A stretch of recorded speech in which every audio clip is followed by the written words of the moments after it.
Hey! Bienvenue tout le monde, bienvenue à votre rendez-vous. Salut à tous! Ça va? Ça va, ça va. Ça va très bien. De retour. On va ignorer le fait que je bois un café à littéralement 22h actuellement, mais let's go. Alors, cette semaine. Ouais, je suis tombé sur le sujet de la xénotransplantation. Incroyable. Ça peut être... C'est une bonne nouvelle selon moi, mais on pourra en parler. Déjà, je suis fan du mot. Ensuite, il y a le patron de Lidl qui nous annonce qu'on ne reviendra pas au prix d'avant-crise. D'accord. C'est un fait, c'est comme ça, voilà. Donc, on peut en parler. On a aussi l'explosion du coût de la vie étudiante. Problème très important, on va l'évoquer. Ouais, c'est un rapport de l'UNEF qui remet un peu de lumière là-dessus, c'est cool. Et aussi l'information qu'on a tous, sur laquelle on se pose tous des questions. Pourquoi est-ce que Twitter, et oui je dis Twitter, pourquoi est-ce qu'ils vont probablement enlever la feature de pouvoir bloquer des comptes? Ou pas. Ou pas. On va en parler On en parle ensemble. Et bien Let's go. sûr, Le jingle.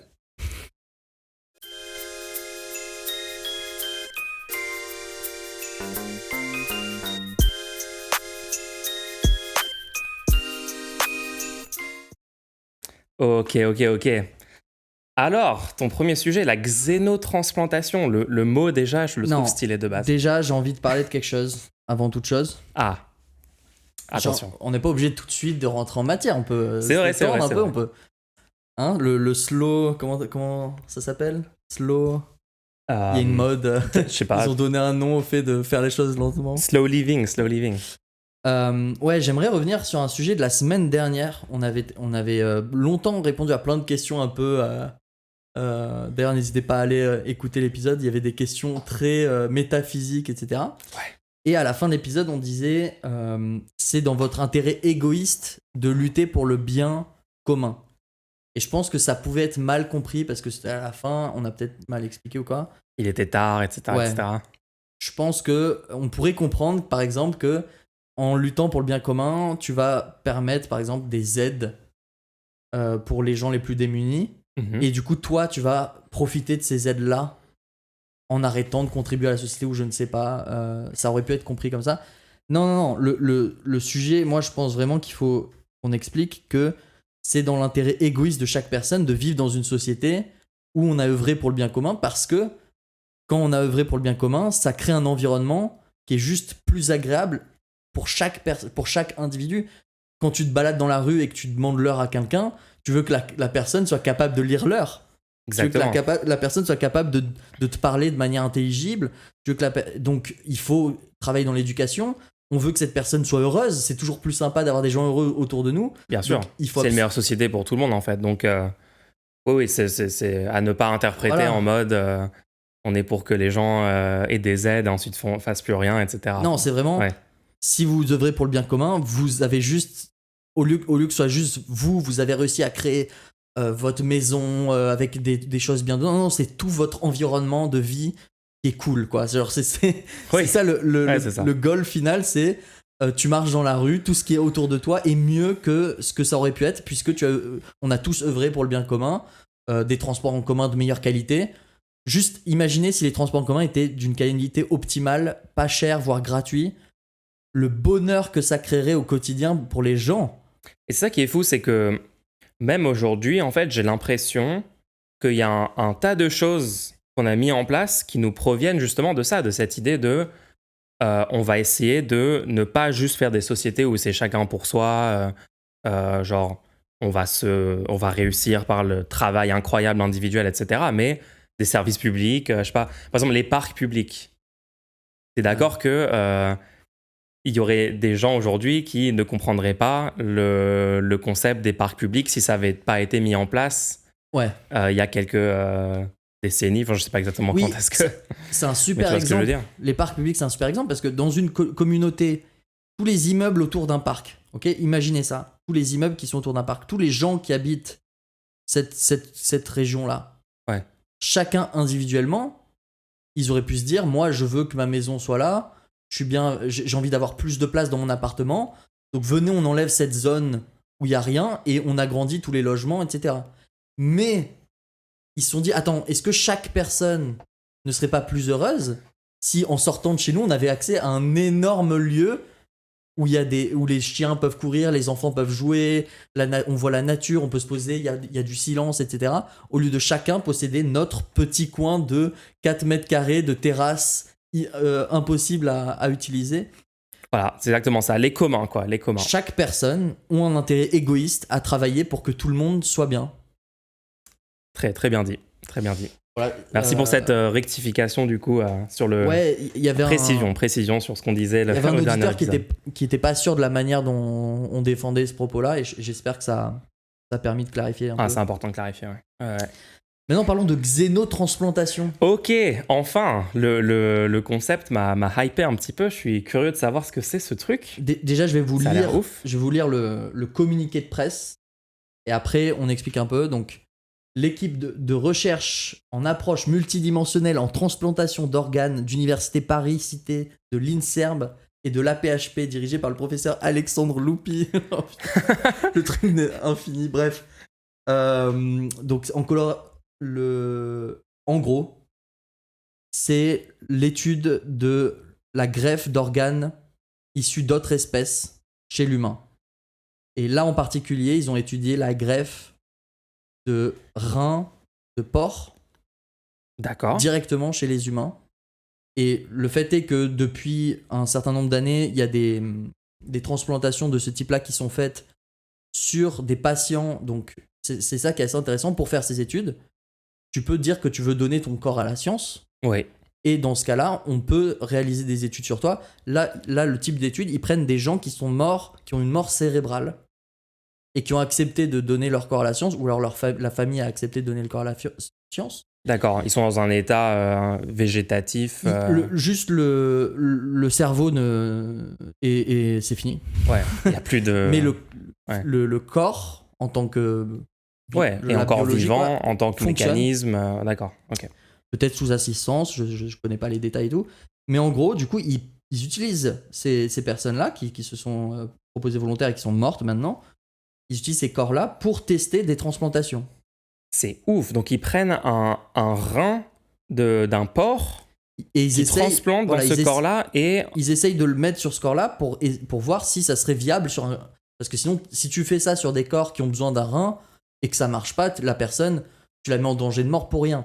Donc ces études-là, éthiquement, tu peux pas les tester au pif un peu, puisque on n'est pas sûr que ça puisse fonctionner.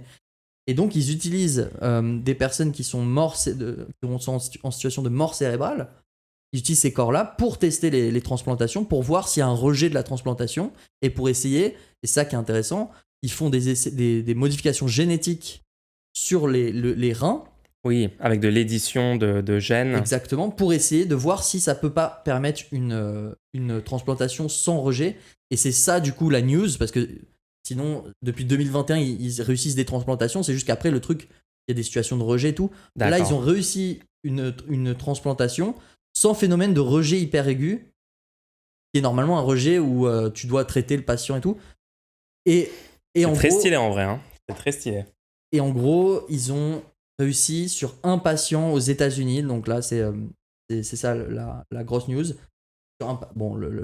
La personne, comme je vous expliquais, est en situation de mort cérébrale. Mais ils ont eu besoin de faire qu'une modification génétique au lieu de 10. Parce qu'ils ont situé exactement, en gros, si j'ai bien compris, le gène qui permet la mutation, qui permet qu'il n'y ait pas un rejet hyper aigu du corps récepteur. Juste, je pense que je l'ai vu passer une fois sur Twitter. Ouais. J'en ai pas trop entendu parler. Ouais, je sais pas si les médias mainstream l'ont couvert, hein. Je n'ai pas entendu là-dessus non plus. Ce que ça peut vouloir dire, c'est qu'à long terme, ou même à moyen terme, tous les gens qui ont besoin d'un rein, on va peut-être pouvoir, avec un traitement médical par la suite, parce qu'il y a quand même le corps, quand tu fais des transplantations, tu vas quand même être suivi, parce qu'il y a des situations de rejet et tout. Mais avec un traitement médical, ça semble accessible maintenant de pouvoir, à terme, faire ces xénogreffes directement chez des vrais patients, quoi. C'est assez ouf quand même, hein. Imaginez pouvoir mettre des organes qui proviennent d'animaux comme ça, les transférer sur les humains. Enfin, moi, quand tu m'as expliqué ça, j'étais en mode, attends, ça peut vraiment exister et tout. Et c'est incroyable quand même, les progrès de la médecine moderne, surtout l'édition de gènes. Moi, j'avais vu qu'en fait, cette technique-là, génétiquement, c'est une des plus grosses avancées des dernières décennies. Et c'est un des trucs qui différencie vraiment la médecine des années 2020 des années 2000, des trucs comme ça. C'est vraiment des trucs qui sont très récents en termes de progrès scientifiques, techniques, technologiques et tout. Très, très, très impressionnant. Ben, c'est une bonne news, hein. Pour moi, c'est une bonne news. On avance, on continue de trouver des nouvelles méthodes médicales pour sauver des gens. Donc, Ouais, parce qu'il faut quand même rappeler que les personnes en attente de reins, et des Ouais. listes d'attente interminables. Bah oui, c'est vraiment pas facile comme problématique. Après, c'est mieux en France que dans d'autres pays. Ouais, aux États-Unis, il y a 100 000 personnes qui ont besoin d'une transplantation d'organes Sur les listes d'attente. sur liste Wow. d'attente. 100 000 personnes qui attendent que quelqu'un meure avec Ouais. une. En ayant coché en la ayant case. coché la case, je veux bien donner mes organes. J'accepte, ouais. Donc, moi, je trouve que c'est une bonne nouvelle. Je suis sûr, il y a des gens qui pourraient être choqués de deux choses d'ailleurs. Ouais. Premièrement, il y a des gens qui sont pas conscients qu'on est en train littéralement de maintenir dans un état de survie des patients morts cérébrales pour expérimenter des choses sur eux. Je pense qu'il y a des gens qui seraient contre ça. Mais je pense que c'est bien, puisque la preuve, ça nous permet de faire des découvertes et tout. Et les gens ont annoncé qu'ils étaient d'accord de leur vivant ou leur famille sont d'accord avec ça. Logique. Et la deuxième chose, c'est de trouver peut-être hérétique d'utiliser des organes animaux sur l'humain. Oui, genre, mais c'est immoral, des raisons peut-être proches de raisons religieuses ou de croyances ou de trucs comme ça qui limiteraient les possibilités, quoi. Les gens seraient peut-être pas à l'aise avec ça. On verra ce sera quoi la réponse de la société par rapport à cette news-là, hein, mais c'est important d'en parler et qu'on soit tous au courant que voilà, ces progrès-là sont en train d'être mis en place. Et ouais, merci. Donc, du coup, c'est la méthode CRISPR qui est la méthode vraiment moderne d'édition Je suis pas sûr que c'est ce qui a été fait de ici. gènes. Et J'ai pas plus de détails là-dessus. En tout cas, apparemment, la France, dans l'analyse de quel gène il fallait, dans l'analyse du rejet, etc. Je crois la France a eu un rôle puisque c'était une étude faite par l'Institut de médecine régénératrice de Paris en collaboration avec le NYU aux États-Unis. D'accord, collaboration internationale. Ouais. Je sais pas, moi ça me fait plaisir un peu quand la France est encore, parce que pendant le Covid, moi j'étais extrêmement déçu que c'était une catastrophe. Vu que ça a été privatisé, il y a eu un abandon complet des recherches à plusieurs reprises. Enfin bref. Donc là, j'étais plutôt content que la France soit là-dedans. Moi, en fait, j'aimerais qu'il y ait énormément d'argent qui soit dépensé dans la recherche publique pour que quand on découvre des trucs comme ça, il peut y avoir des collaborations faites avec le monde entier. Il faut comprendre que si c'est des recherches privées qui trouvent des trucs comme ça, les collaborations sont moins possibles puisque c'est des concurrents sur la scène internationale, ils se font concurrence, les entreprises privées, et ils veulent pas que les autres aient leur méthode. Bah c'est ça. Pour soigner, puisqu'ils veulent eux vendre une méthode. Ils veulent déposer des brevets, ils veulent être en compétition sur le marché. Enfin, c'est exactement le problème qu'il y avait pendant le Covid quand même avec ces vaccins, où il y avait un tas de personnes qui disaient que ce serait peut-être une bonne idée de lever les brevets pour permettre à tous les pays de pouvoir les développer eux-mêmes, avoir les méthodes, les précisions sur comment techniquement, scientifiquement les développer. Et puis voilà quoi, au final, ça a été plutôt les grosses multinationales pharmaceutiques, Pfizer et compagnie, qui ont eu des exclusivités. Donc c'est un énorme sujet. De toute façon, c'est ce qu'on a dit quand on a parlé des brevets la dernière fois. C'est un des trucs, un des domaines où la propriété intellectuelle sur les brevets est la plus problématique, c'est quand même médical. Donc je te rejoins totalement sur conduire des recherches publiques au maximum et surtout sur des sujets médicaux, quoi. Donc là, il y a plein d'argent public qui a été dépensé pour essayer de trouver pour essayer de chercher là-dessus. Ouais. Et tous les gens qui disent oui, mais on peut pas juste jeter de l'argent public comme ça. Ah oui. Les chercheurs, ils cherchent. Quand est-ce qu'ils trouvent ce fameux truc? Le fait est que là, si ce truc-là, il vient à bout, il y a plein de choses qui en résultent. Par exemple, milliers de le vies sauvées, nombre quoi. de gens en dialyse parce qu'ils n'ont pas de rein pour le moment et il y a littéralement une machine en permanence qui filtre leur sang Mhm. et ils occupent un lit. Il y a Bah une oui. machine en permanence, il y a des docteurs qui s'occupent d'eux. Ces gens-là pourraient être chez eux avec un traitement soigné grâce à cette invention, grâce à cette découverte. Et au final, ça nous ferait gagner énormément d'argent. Il faut aussi voir encore que une fois, c'est dans l'intérêt c'est général. dans Bah oui. l'intérêt de tout le monde que les gens soient saignés le plus vite possible avec les méthodes les plus efficaces, puisque ça permet de libérer la place pour d'autres personnes qui pourraient se servir de ces soins-là et tout. Bah écoute, j'espère Moi, j'y vraiment crois que vraiment, ouais. que ça viendra. Hein. J'espère vraiment que ça va se développer, que ça viendra, que ça sera rendu encore plus efficace, démocratisé, etc. Hein. En fait, ce qu'ils ont découvert, le vrai truc, c'est que l'analyse sur le moyen terme de la transplantation, ça leur a permis de voir que, selon eux, hein, bien sûr, ça c'est un médecin qui le dit là, on a rassemblé assez d'informations pour montrer que, au moins dans le cadre des reins, Mhm. et juste en éliminant le gène qui active l'hyper réaction de l'organisme qui reçoit l'organe, peut être suffisant en plus d'administrer des immunodépresseurs D'accord. pour que sur le long terme on puisse assurer cette transplantation. Parce que jusqu'à maintenant c'était un peu de la fantaisie de se dire peut-être qu'on peut mettre des organes animaux. Oui, bah c'est sûr que moi avant cette news, ouais. Voilà, donc c'est cool. En tout cas pour les reins. Après on verra, hein, qui sait. Peut-être on va pouvoir aller plus loin que ça, quoi. Très très cool. Très très très cool. Alors, est-ce qu'on parle un petit peu de Lidl et l'annonce du patron de Lidl par rapport à l'inflation? Ouais. Alors ça en vrai c'est pas une news en tant que telle, c'est-à-dire... Ouais, mais là ils disent les termes quand même Voilà. d'une façon où ils ont rarement été aussi clairs sur le sujet.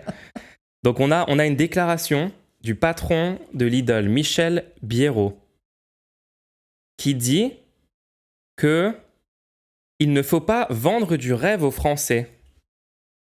On ne reviendra pas au prix d'avant-crise. Moi, ça m'a fait rire cette citation parce que... Incroyable. Du coup, est-ce que c'est une crise ? Mais c'est ça le truc, c'est quoi la crise? Il parle de quelle crise? La crise, C'est la crise de l'inflation? ce serait genre la raison pour laquelle les prix ont augmenté. Tu sais, il y a eu plein de choses. Il y a eu la guerre en Russie, l'Ukraine, qui ne pouvait plus produire certaines huiles, je sais pas quoi. Ouais. Et donc, ça a été pris comme excuse, genre, oui, mais regardez, toutes les entreprises sont touchées puisqu'ils ont tous besoin d'énergie. Et vu qu'on manque de pétrole et que le pétrole augmente en prix, bah du coup, toutes les entreprises doivent augmenter leur prix. Ça a été la raison. Nous, on a toujours dit que non, les entreprises augmentaient artificiellement leur prix. Ouais, Parce il y a de ça. Il y a l'Ukraine qui a eu un impact, le commerce international pour plein de raisons. Même il y a certains trucs sur la reprise post-Covid qui sont encore des facteurs un peu dans le lot. Il n'y a pas que ça. Il y a clairement une volonté des multinationales d'augmenter juste les prix. Et là, c'est clair, quoi, puisque là, du coup, pourquoi est-ce qu'on a une déclaration ouvertement que on ne reviendra pas au prix d'avant-crise? Donc, c'est-à-dire sur le long terme, donc en fait, c'est une admission totale donc, c'est que... pas une crise. Oui, c'est pas une crise. Normalement, C'est pas les une prix crise. augmentent, Ouais.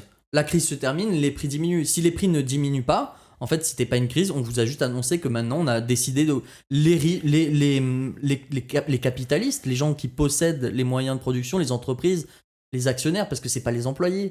Moi j'ai parlé... Ouais. Dans des supermarchés, je parlais aux employés, je disais, bah attendez, le prix. Ils disaient, ouais, nous on n'en sait rien, c'est un ordinateur qui imprime Bien sûr. l'étiquette, voilà. Donc les personnes en fait en charge ont décidé d'augmenter les prix. Peut-être pas consciemment.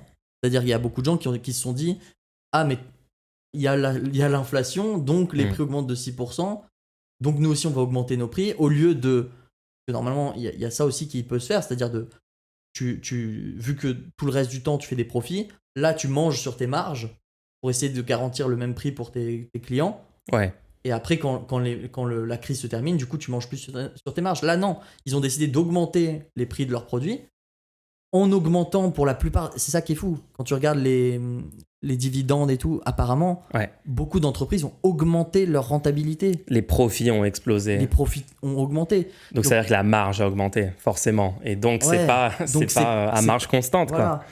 Et donc, si aujourd'hui, une fois que tu dis que la crise serait terminée, mais que les prix restent les mêmes, c'est une décision. Exactement. C'est un choix. C'est un choix, Par c'est un contre, choix politique. Dans ce que dit le patron de Lidl, moi je vois quelque chose. C'est que vu que c'est à tous les échelles de la production Oui, que se sont fait les augmentations des prix, c'est vrai qu'à l'échelle d'un supermarché, ils peuvent pas eux-mêmes redescendre le prix au niveau où c'était avant, puisqu'il y a les distributeurs, les producteurs, les matières premières, tout a augmenté. Donc ils ont une certaine marge de manœuvre. oui, parce que dans le prix du produit final, il n'y a pas que la marge du distributeur, du supermarché final. Exactement. Tu as la marge de tous les acteurs en amont, producteurs, je sais pas, les gens qui font le transport, Ouais, ouais. les centrales de distribution intermédiaires, Donc, etc. Quoi. Donc Bien sûr. oui, c'est sûr qu'une personne peut pas, sur un produit qui fait partie d'une grande chaîne entre la construction, distribution, etc., peut pas remettre exactement le prix sans convaincre. Mais systémiquement, ça profite quand même à toutes ces entreprises, une par une, puisqu'ils ont tous profité. Moi, alors, je sais pas si je t'ai raconté ce truc-là, si je t'en avais parlé. Vas-y. Mon forfait mobile a augmenté. D'accord. J'ai dit, mais pourquoi? Pour quelle raison il a augmenté? Donc j'ai contacté. En plus, il a augmenté de la pire manière. T'as plus de gigas, t'as plus J'ai d'heures, j'ai reçu. Juste ça a augmenté du jour au lendemain. Je dis, mais vous m'avez pas averti? Ils m'ont dit, si. On l'avait rajouté à la fin de votre. Oh non. Dans les petites lignes? Tu sais, quand ils te disent, voici votre facture. Non, genre dans ta facture Dans la d'avant, facture du mois l'augmentation. d'avant, ils ont dit, au fait, ils ça ont va augmenter rajouté l'an un prochain, ouais, le mois Mais prochain. non. Le truc que tu lis jamais, genre la page 2 de la facture. Tu sais, tous tes appels que t'as eu et tout. Bref, et du coup, j'étais sur le chat. Tu sais, il y a un chat où tu peux joindre. Ah, ça, c'est les moments qu'on aime bien, ça. Et je disais, mais pourquoi ça a augmenté et tout? Et la personne, au final, m'a avoué que oui, c'était un prétexte. Je t'assure, ça m'est jamais arrivé un truc comme ça. Ils ont dit, oui, c'est vrai, il n'y a aucune raison d'augmenter votre forfait, mais vu qu'il y a le prétexte de l'inflation, on en profite pour augmenter les prix. Attends, un employé ils ont officiellement... de ton truc téléphonique? Non, mais c'est incroyable. Parce que bon, j'ai poussé le truc, j'ai dit... J'ai cité les dividendes de la société qu'ils avaient sorti. Carrément, ok. Te connaissant, t'es vraiment allé dans le tréfonds du débat. Vous n'avez pas besoin de plus d'argent, puisque regardez les dividendes qu'ont sorti les entreprises et tout. J'adore. Mais donc ils finissent par avouer quand même qu'en fait, oui, ils profitent. Tout le monde répète, c'est l'inflation, donc... J'ai toujours pas refait descendre le prix. Pourtant, si je suis nouveau client, ce serait le prix que je payais avant. Ah ouais? Mais vu que Attends. Ok, ça n'a aucun sens. Les clients qui sont déjà en place, ils peuvent leur augmenter le prix. Ouais. Et par contre, pour les nouveaux clients, ils doivent être compétitifs, tu vois. Donc c'est une stratégie. Je sais pas si c'est légal, hein. Normalement, le prix est pas à la tête du client, tu vois. Il y a des lois contre ça, hein, même prix pour tous les clients. Bon, bref. Je sais pas. On ne sait pas. On réserve notre jugement Mais ouais, en attente de plus d'informations. Donc, sur le truc de la spéculation, les prix est-ce que les prix reviendront comme avant crise? En fait, non. Non. L'inflation... Non. Tant qu'on remet pas en question le principe même qu'il y a des gens qui produisent et qui peuvent choisir juste les prix de tous les produits parce qu'il y a des monopoles de marché, il y a des... Actuellement, enfin, je suis désolé, à peu près tous les marchés principaux de notre économie sont soit littéralement des monopoles, soit des oligopoles très très forts. Regarde l'énergie, le carburant, le pétrole en France, Total. En quoi c'est pas une situation de monopole en fait? Et moi je me demande parce que quand même, tu vois, dans les situations aux États-Unis, quand ils ont des monopoles, ils ont des lois en place pour que le gouvernement arrive et découpe les grosses multinationales, les grosses entreprises en situation de monopole. C'est quoi? C'est antitrust, c'est ça le nom des... Ouais. Parce que j'ai pas l'impression qu'on a des trucs à la hauteur de ça en France. Mais même aux États-Unis, voilà. Oui, c'est vrai que ça fait longtemps qu'ils les suivent plus aux États-Unis. Hein. Parce que bon, Google, voilà quoi. Hein, mais ouais, non, clairement, le problème, c'est le monopole. Est-ce que le problème, ce serait pas aussi qu'en tant que société, on pousse les entreprises, parce que toute la société est modelée comme ça, à faire des profits? Ah bah oui, de base, oui. Parce que techniquement, une entreprise n'a pas besoin, et ça, il y a beaucoup de gens, je suis obligé d'avoir des débats avec des gens là-dessus, une entreprise n'a pas besoin de faire n'a pas besoin de, alors c'est quoi le terme, de croissance. Oui, c'est pas un besoin. Une entreprise n'a pas besoin de croissance. Aujourd'hui, on dit la France doit faire 3% de croissance, je sais pas quoi. Ouais. En fait, non. Une entreprise peut être à 0% de croissance et fonctionner ad vitam aeternam, en fait. Elle peut fonctionner tant les rentrées d'argent sont supérieures ou égales aux Ouais, dépenses tant qu'il y a un d'argent. équilibre entre les rentrées et sorties. Et bah, c'est quoi le but de l'existence d'une entreprise? C'est fournir un service ou vendre ou un produit. Donc, c'est exactement ça. Genre, tu peux continuer à fournir ton service Il n'y a pas besoin d'augmenter. avec les rentrées d'argent de tes ventes, tes dépenses, etc. C'est pas une nécessité de croître. Et du coup, oui, si une entreprise veut absolument des résultats de croissance, comme quelqu'un là le dit dans le chat, ils vont se dire comment est-ce qu'on fait pour extirper encore plus d'argent. Ouais. Et à un moment, vu qu'on est dans un monde fini, ils vont juste augmenter. Ils peuvent plus trouver d'autres acheteurs. Ils ont un nombre fini d'acheteurs et ils vont devoir leur faire payer plus pour faire continuer cette croissance-là.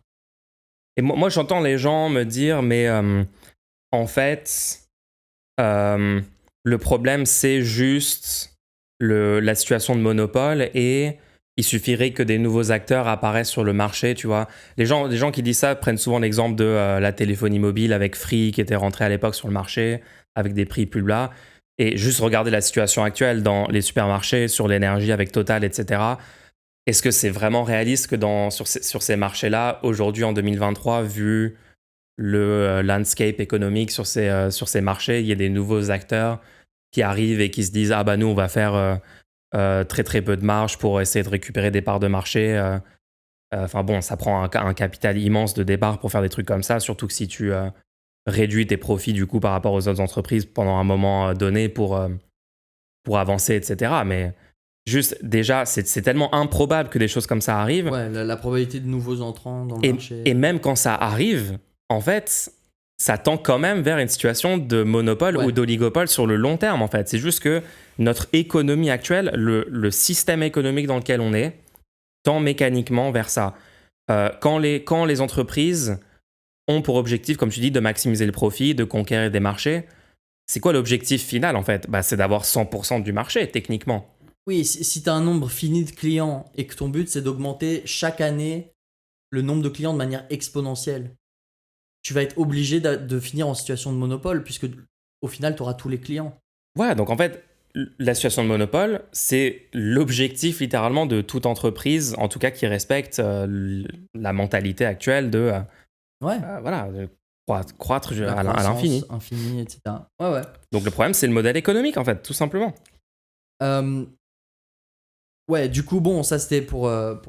Voilà. Donc soyez au courant, l'inflation, ça reste, quoi. C'est pas prêt de rebaisser. Et on va parler d'un sujet connexe.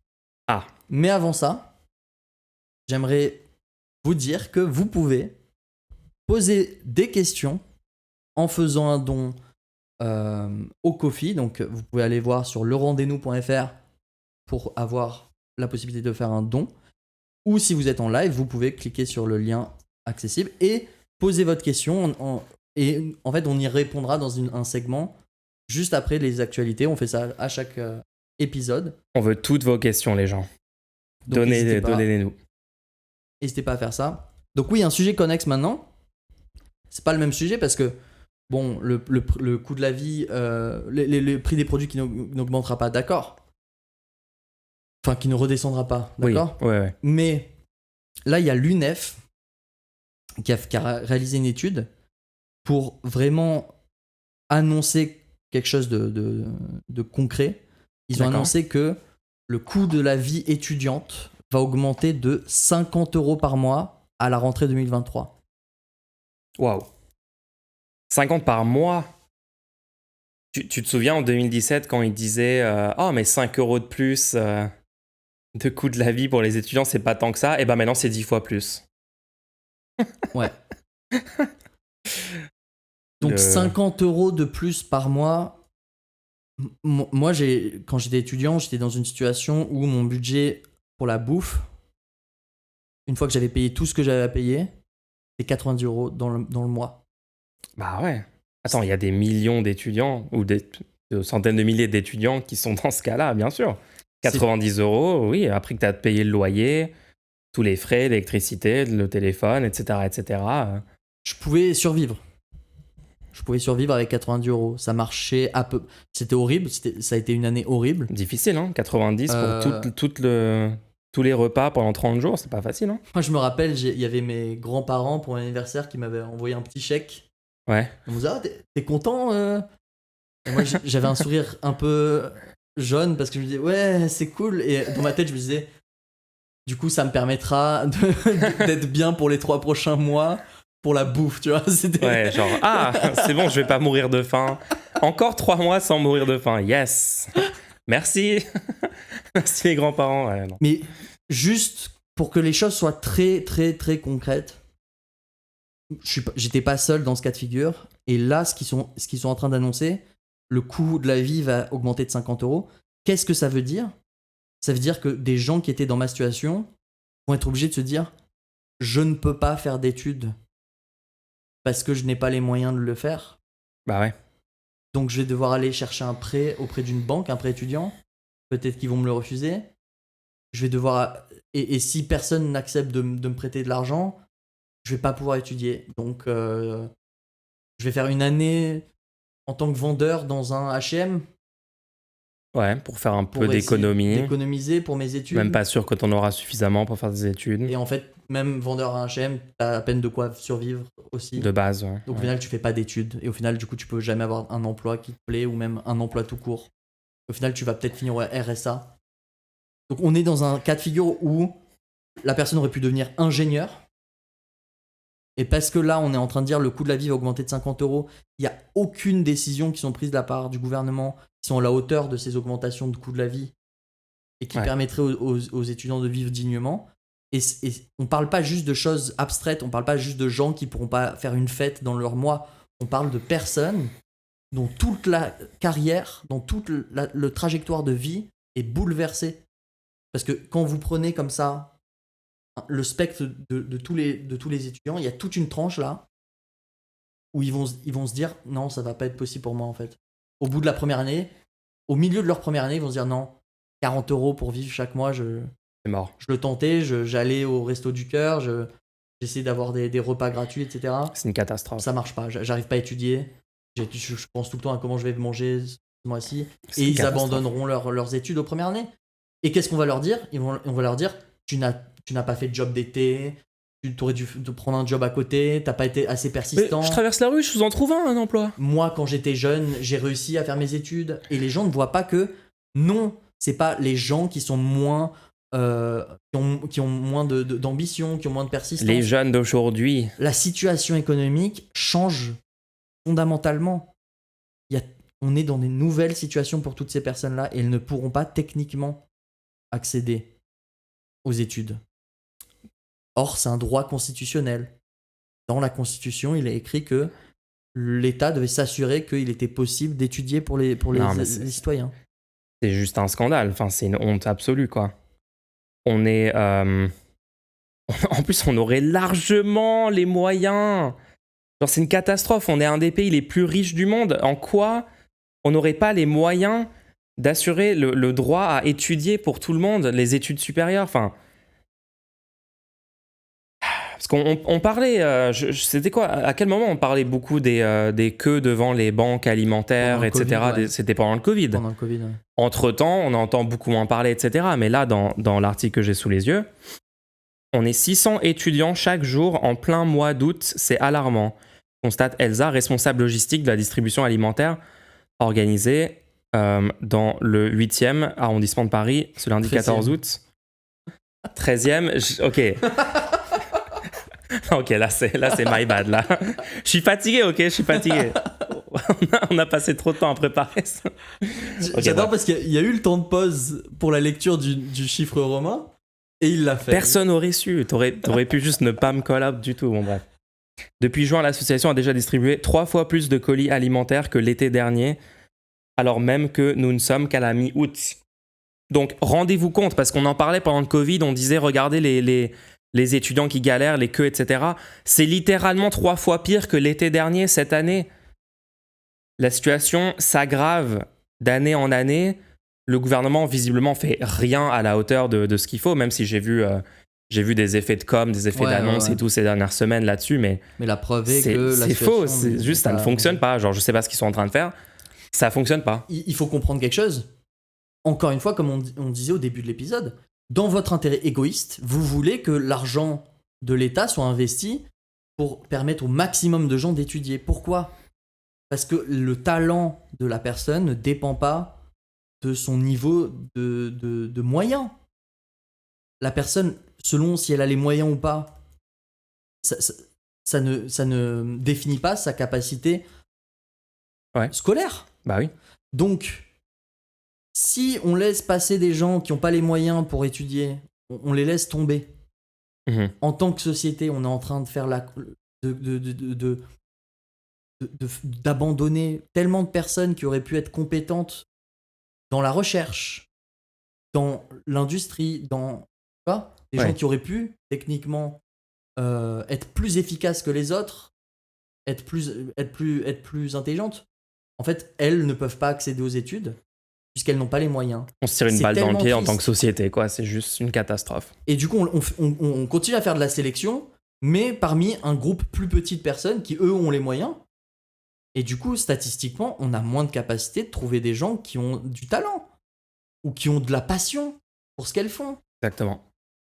Exactement. C'est pas cool, les gens. La situation n'est pas bonne. Non. Donc, moi, perso, je serais d'avis qu'on garantisse une situation digne pour les étudiants si on a considéré qu'ils avaient les capacités d'étudier, puisque je rappelle que maintenant, c'est sélectif en plus. Oui. On garantit même plus la place dans l'étude. Donc, on a déjà fait une sélection, on a dit oui, cette personne pourrait être cool en tant qu'étudiant, a les capacités d'étudier et tout. Et derrière, elle doit quand même payer. Non, je suis désolé. Je crois que vraiment, surtout les générations plus âgées, comme tu disais, se rendent pas compte de à quel point le système a été dégradé par les gouvernements successifs. Parce que Macron... de droite. Enfin, Macron a fait des choses catastrophiques. Comme tu dis, la sélection, genre ça, on oublie totalement. Mais c'est de la folie. Introduire la sélection à l'université, c'est quand même ça, eux qui l'ont fait. Par rapport aux valeurs de la République qu'on avait, la liberté, l'égalité, la fraternité... Donc que normalement n'importe quelle personne était censée pouvoir accéder aux études supérieures juste avec le baccalauréat, ça c'était un totem pour la nation, et le truc a été piétiné. Aujourd'hui ce n'est plus le cas, et je veux que vous vous rendiez compte de ça. Tu as raison, les gens ne se rendent peut-être pas compte que ça on l'a perdu. Pas pour toujours, parce que c'est quelque chose qu'on peut juste remettre dans la loi quand on veut. Le fait est, c'est qu'il faut qu'on le fasse ce qu'il faut pour qu'on le fasse, quoi. Bref. Tout ça pour dire que, oui, il faut qu'on puisse donner les moyens d'existence aux personnes qui sont en capacité. En fait, il faut qu'ils puissent étudier, quoi. Les gens qui sont en capacité d'étudier, il faut qu'ils puissent étudier. Donc, moi, je pense qu'il faut juste donner un salaire, une rémunération, un dédommagement. On leur demande d'étudier. On leur demande de passer du temps pour étudier. C'est du temps qu'ils ne peuvent pas passer à travailler. Donc, il faut les dédommager, puisque après, ils seront plus efficaces en tant que citoyens. Pour le bien de tous. Totalement. On est plus fort en tant que pays si on donne les moyens matériels aux étudiants d'être bien quand ils étudient, quoi. C'est incroyable qu'on n'ait pas déjà fait, quoi, avec tous les moyens qu'il y a en France. Je sais pas combien faudrait donner à chaque personne. Je sais pas, déjà, le minimum, ce serait le seuil de pauvreté, ce qui est un truc calculé officiellement pour dire que... Au moins le seuil de pauvreté. Au moins ça. Au moins le seuil de... Au moins de base... C'est quoi, c'est genre 1100 euros environ en ce moment, un truc comme ça, non ? Je crois que c'est à peu près 1100 euros, ouais. Avec l'inflation et tout. Ça serait incroyable. Mais du coup, pourquoi il n'y a pas que cette raison-là ? Il y a une autre raison. Et on n'en parle pas assez. D'accord. Il y a beaucoup de personnes qui... aujourd'hui, ont les moyens de faire les études, mais pas parce qu'elles ont un travail. Elles n'ont pas le temps de travailler. Les étudiants n'ont pas le temps de travailler plein temps. Non. Ils peuvent avoir un mi-temps, mais du coup, ils doivent bien se loger quelque part. Ils vont pas avec un mi-temps se loger, se nourrir et avoir toutes leurs dépenses. Donc finalement, les personnes qui ont la capacité aujourd'hui de pouvoir aller faire leurs études, ils dépendent. Ils dépendent de quelqu'un. Que ce soit leurs parents, leurs grands-parents, leur famille, un proche, un tuteur, ils dépendent de quelqu'un. Et ça, on n'en parle pas assez, parce que le problème, c'est pas uniquement les gens qui n'ont pas de quoi se nourrir. C'est aussi les gens qui n'ont pas de quoi se nourrir sans dépendre de quelqu'un. Le nombre de personnes qui font des études qui ne les intéressent pas, parce que s'ils faisaient d'autres études, ils n'auraient pas de quoi se nourrir, se loger, etc., etc., parce que c'est vrai ça. Ils dépendent de personnes qui ne seraient pas d'accord avec ses choix. Exactement. On n'y pense jamais à ça. Or, c'est autant de gens qui vont dans des filières qui ne leur correspondent pas et qui au final sont moins utiles pour eux dans leur vie, pour être heureux, etc., mais aussi pour la société. C'est ça, il faut se rappeler que malheureusement, pas tous les parents agissent de la meilleure façon possible pour l'intérêt de leurs enfants. Et donc, voilà quoi, si vous avez des parents qui sont pas OK avec vos choix d'éducation, d'études supérieures, etc., la dépendance économique est clairement une contrainte qui est prise en compte par les gens et qui peut être un problème hein, pour beaucoup de personnes, c'est vrai. Ouais, donc, très bien, très bon argument. Là, de donner une rémunération, au moins le seuil de pauvreté à tous les étudiants.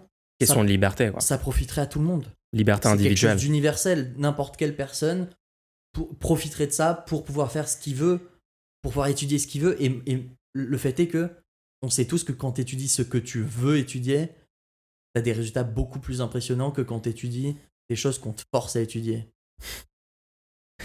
Ouais, d'expérience personnelle, c'est sûr que oui. Non, c'est sûr, hein, c'est sûr.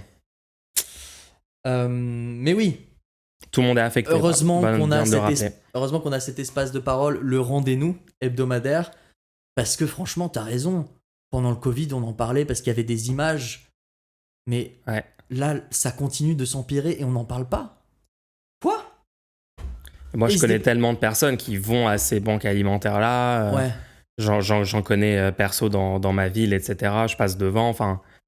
C'est des trucs qui existent et c'est vraiment c'est visible pendant quelques semaines dans les médias à un moment, mais en fait en toile de fond ça reste. Enfin, ouais. Ça disparaît pas quoi. Ces gens-là existent. N'hésitez pas à en parler autour de vous parce que des fois peut-être vous avez dans votre entourage quelqu'un qui ose pas dire qu'il a des parce qu'il y a un tabou aussi. Sur admettre qu'on y va ou admettre que des besoins, etc. On est dans la grosse galère. Il y a des gens autour de vous que vous pourriez aider. Vous le savez même pas parce qu'il y a un tabou autour de ça. Le nombre d'étudiants qui n'ont pas de quoi se nourrir, mais qui vont tout faire pour le cacher, etc. La honte. Il y a une honte autour de ça, bref. Ok. Alors, est-ce que maintenant on parle de Twitter ? Et oui, on va continuer de dire Twitter sur le rendez-vous. Ouais, on change de sujet maintenant. On est maintenant aux États-Unis, dans la Silicon Valley. Aïe. Avec des gens complètement en dehors de la réalité. Des personnes spéciales, hein. Donc, c'est la news. C'est une grosse news, vous avez sans doute entendu parler. Hein. Pas sûr, hein. Elon Musk a annoncé qu'il ne serait plus possible de bloquer les comptes sur Twitter. Selon lui, cette fonctionnalité n'a, et je cite, aucun sens. D'accord. C'est juste une fonctionnalité de base de milliers de sites web. La plupart des plateformes ont ça pour une raison, en fait. Mais ok, apparemment, Elon Musk est plus intelligent que l'ensemble de la population et des autres sites. Alors, apparemment, l'origine de cette information, c'est juste quelqu'un qui a posté est-ce qu'il y a une raison de bloquer quelqu'un sur Twitter ? Et là, il a répondu non, il n'y a aucune raison. La fonctionnalité sera supprimée. Quoi ? Attends, pourquoi la personne demandait est-ce qu'il y a une raison de bloquer ? Juste, c'était quelqu'un qui dit is there ever a reason to block versus mute someone? D'accord. Bref, en gros, Elon Musk a juste répondu le fait de bloquer des gens, donc juste pour les gens qui n'utilisent pas Twitter, c'est complètement légitime. Hein. Bloquer quelqu'un sur Twitter, ça veut dire que la personne ne peut plus accéder à votre compte depuis son compte, ne peut plus commenter sur vos messages, ne peut plus réagir à vos messages. Elle voit plus vos tweets. Elle voit plus que vous êtes sur la plateforme. En fait, si elle est sur son compte et qu'elle est sur la plateforme, elle voit plus vos contenus et elle peut plus interagir avec vous. Ce qui est quand même assez bénéfique pour beaucoup de gens qui subissent du harcèlement, beaucoup de gens qui en permanence reçoivent des menaces de mort, etc. De pouvoir juste dire non, cette personne qui m'a envoyé 8 menaces de mort, 3 photos de ses parties génitales, je ne veux plus qu'elle puisse répondre à mes tweets. Moi, je trouvais que ça pouvait être utile quand même. Ça peut être utile, hein. C'est... Ouais, malheureusement, c'est des choses qui arrivent même très souvent. Donc, ouais. Alors, petite précision. Sur le tweet en question, bon, il dit que pour les messages privés, il y aurait quand même la possibilité d'utiliser le bloc. D'accord, pour ne pas recevoir de DM d'une personne. Par contre, il y a une précision, parce qu'il y a une fonctionnalité sur Twitter où les lecteurs peuvent ajouter des précisions pour empêcher la désinformation. Ouais. Et les lecteurs ont ajouté une information à ce tweet-là. Ils ont dit l'habilité la capacité à bloquer des utilisateurs. Si jamais ça s'était enlevé de la plateforme Twitter, Twitter serait en violation des policies. Les politiques. Des politiques de fonctionnement de l'App Store et du Google Play Store, donc les magasins d'applications de Google et de l'iPhone et d'Android. Et potentiellement, ça pourrait empêcher Twitter d'être présent sur ces plateformes-là. Donc Twitter pourrait juste se faire ban du App Store et du Google Play Store. Ouais, s'il décide d'enlever le blocage, ce serait incroyable. Il pourrait se faire ban de Android et de iPhone. Mais par contre, la précision finit en disant mais ça poserait pas de problème pour l'utilisation web. Le fait est que beaucoup de gens utilisent Twitter via leur portable quand même. Ah bah oui, je sais pas quel pourcentage, c'est un très fort pourcentage. Ouais, ils pourraient pas se permettre de perdre leur utilisateur mobile. Donc tu penses qu'il y a peu de chances qu'ils le fassent juste pour cette raison-là ?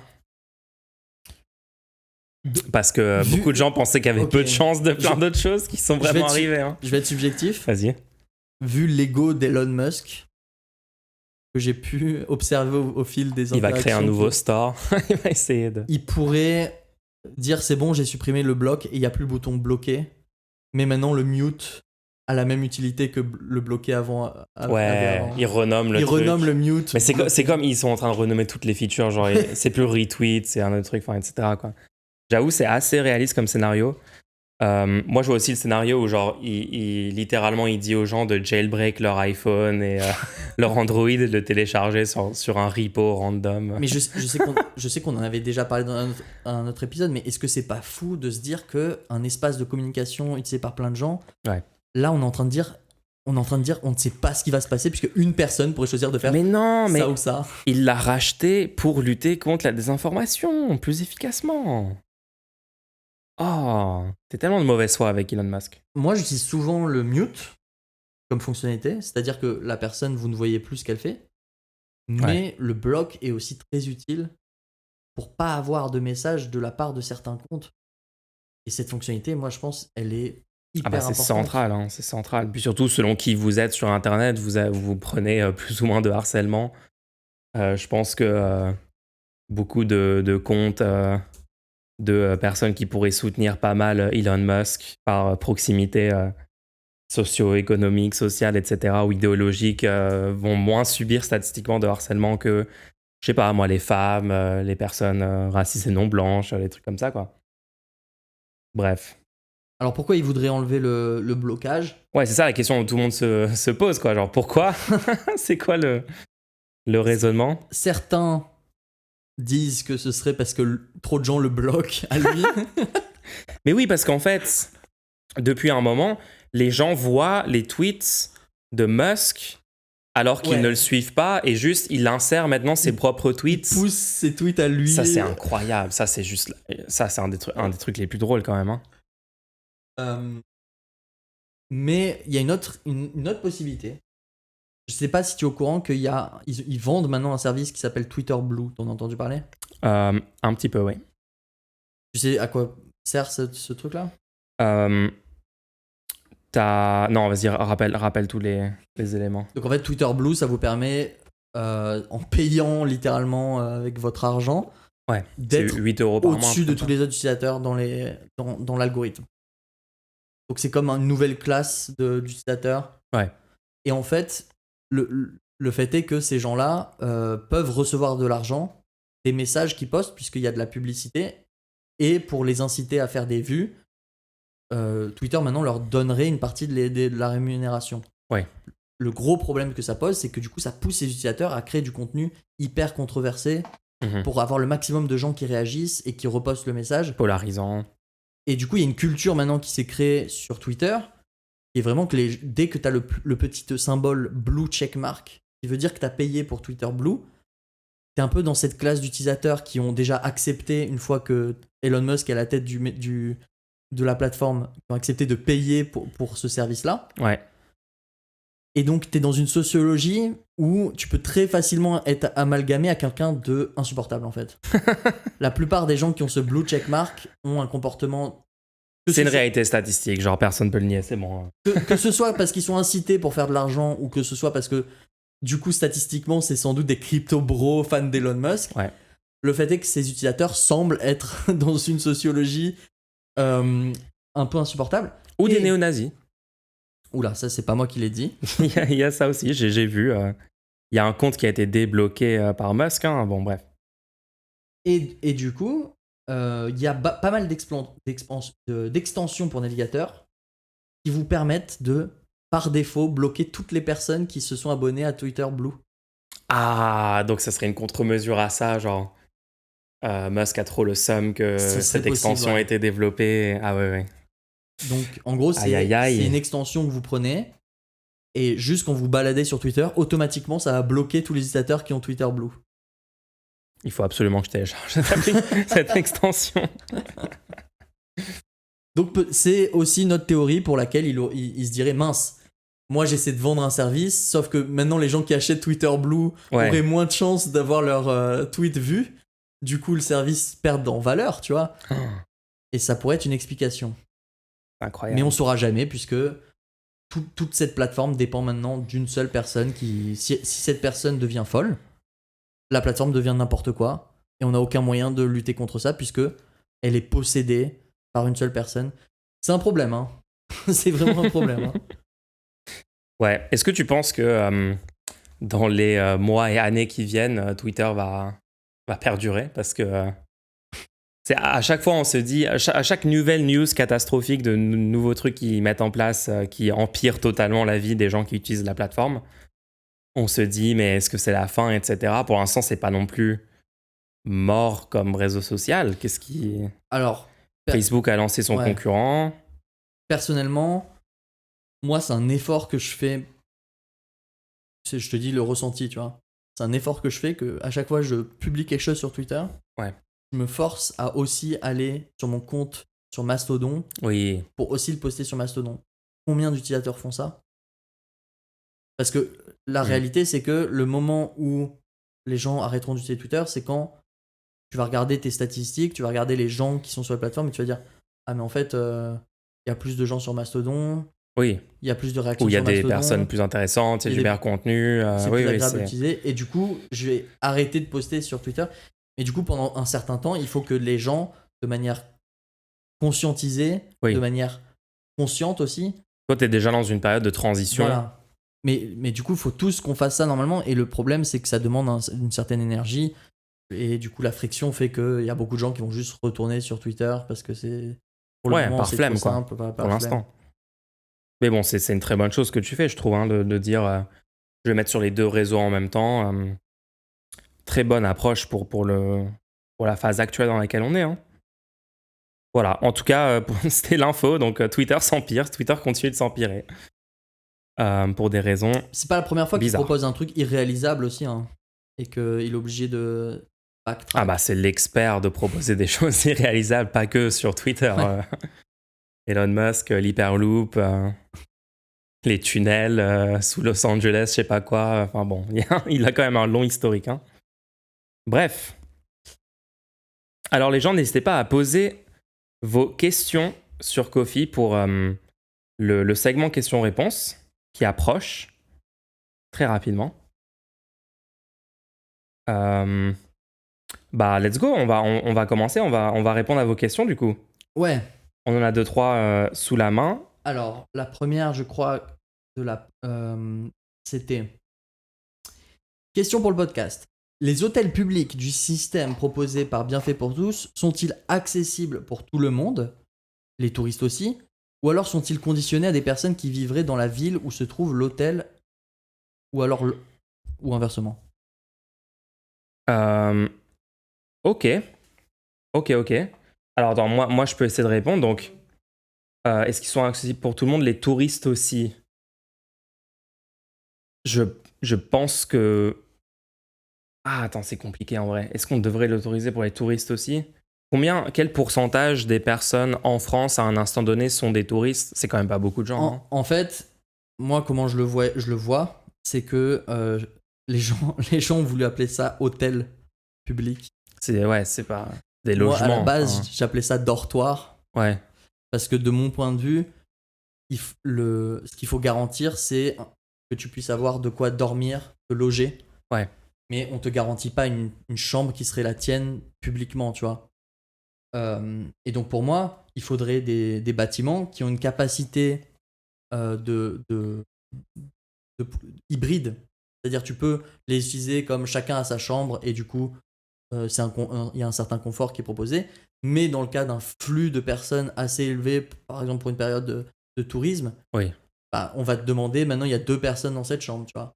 D'accord, ok. Et Donc ça serait flexible, le donc truc on est pourrait prévu, réaménager. voilà, c'est réaménageable rapidement et on peut accueillir. Et du coup, il y a un effet de tampon, tu vois, Mhm. où les locaux sont pas inutilisés quand on est en période non touristique, parce que du coup, les gens peuvent les utiliser, mais de manière plus agréable. Ouais, Mais en période de grand flux, là, les gens vont devoir dormir à plusieurs dans les chambres, etc.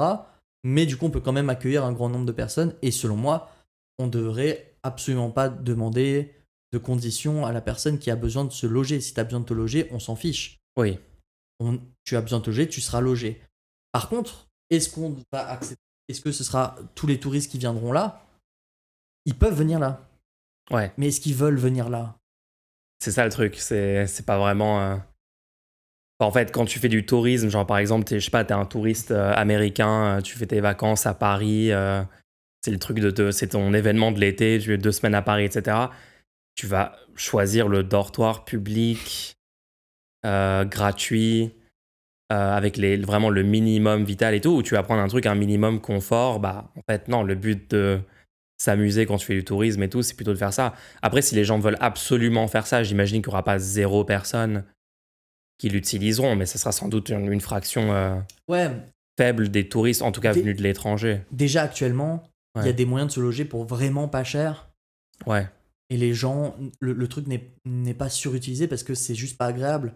Dehors dans des chambres avec 8 personnes, le truc est utilisé quand même, mais les ouais, prix n'explosent pas parce que le truc est pas agréable, tu vois. ouais, ouais. Et donc, oui, dans un sens, euh, c'est cool parce que si t'es touriste et que t'as pas les moyens, tu pourras quand même accéder à des lieux que t'aurais jamais pu imaginer avant. Ça, c'est une bonne chose. Ça, c'est une bonne chose. Mais la plupart des gens, ils sont en vacances, ils ont prévu un budget, ils vont se mettre bien. Ils vont C'est aller ça, dans ouais. des vrais hôtels privés où on va faire en sorte qu'ils ont une belle chambre, que l'accès soit proche des lieux touristiques aussi. Parce que là, l'accès c'est l'État, il doit juste assurer un logement, il doit pas assurer que tu passes des bonnes vacances. Ouais, Donc le truc sera peut-être loin de tous les lieux touristiques intéressants pour que le logement soit pas cher à construire, etc. Donc d'un côté, je sais que ça peut faire peur de dire oui, on acceptera tout le monde qui a besoin de dormir. D'un autre côté, est-ce que ça peut pas être juste stylé que aujourd'hui les gens qui n'utilisent pas des hôtels près de la plage, etc., mais qui ont besoin de dormir quelque part parce qu'ils sont à la rue, eux, ils auront un logement et ils s'en fichent un petit peu de la qualité de la chambre. Ils vont pas aller sur TripAdvisor pour dire j'aurais dû dormir dans la rue, mais la chambre que j'ai eue, j'étais obligé de dormir avec quelqu'un d'autre à côté, etc. Tu vois, genre non, ouais. ils vont être contents d'avoir un moyen de se loger, quoi. Et alors, il y avait aussi une autre question, je crois. Est-ce que c'est conditionné à des personnes qui vivraient dans la ville? Oui, peut-être pour les gens qui nous écoutent et qui connaissent. Je suis désolé, j'ai pas précisé. Euh, En fait, la question c'était par rapport à ce que nous on propose. Nous on propose que dans toutes les communes, il y ait une proposition d'un dortoir public pour n'importe quel habitant, citoyen, qui puisse se loger. Un droit au logement gratuitement. pour Un droit au tous, qui logement. est principalement pour déjà loger toutes les personnes sans domicile fixe, aujourd'hui 300 000 Ouais. personnes, mais n'importe qui pourrait y accéder si ils sont dans le besoin et ils ont cette volonté, quoi. Ouais, Voilà, j'espère que ça a répondu à la question. Et oui, n'importe qui aurait besoin de se loger un soir et qui a pas les moyens ou qui a pas envie de payer pour un hôtel ouais. privé doit pouvoir être logé d'une manière ou d'une autre. Donc par exemple, si moi là je veux partir, je sais pas, à Montpellier Ouais. 1 semaine, et ça me gêne pas du tout d'être dans le dortoir avec pas mal de gens, peut-être pas genre littéralement un hôtel 5 étoiles, etc. Avec le petit-déj inclus, etc. Ouais. Juste, j'y vais et le logement lui-même est disponible, est gratuit. Et t'as un endroit où te loger. Je peux réserver sur une plateforme en ligne ou un truc comme ça. Ouais. Franchement, c'est trop bien. Moi, je trouve ça hyper stylé. Enfin, ça veut dire que tu peux littéralement partir sur un coup de tête n'importe où. Si on combine ça au transport public gratuit... T'as une option de dernier recours, c'est trop stylé. Tu combines ça au transport public gratuit, imaginez juste la liberté d'esprit de savoir que tu peux aller n'importe où dans le pays sans trop avoir à penser à où est-ce que tu vas finir pour te loger, où est-ce que tu vas... Non, juste tu sais que si quelqu'un te dit de venir, tu peux venir et tu n'auras pas trop de questions à poser, bref. Ah oui, il y a aussi... Meilleure société. Ouais. Il y a aussi les cantines publiques gratuites, mais bon, ça... Pas tout. Ouais. On a un don qui vient de tomber. Ah. Alors, une question. Suite de la semaine dernière. Ah, j'aime bien les questions un peu follow-up. Ah, c'est bien ça. C'est bien. N'hésitez pas d'ailleurs.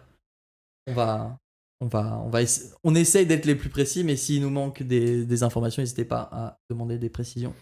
Alors, suite de la semaine dernière, si l'innovation technologique était telle que tout le travail était remplacé par des robots, qu'il n'y avait plus besoin de travail humain, serait-ce un problème uniquement dans un système capitaliste ?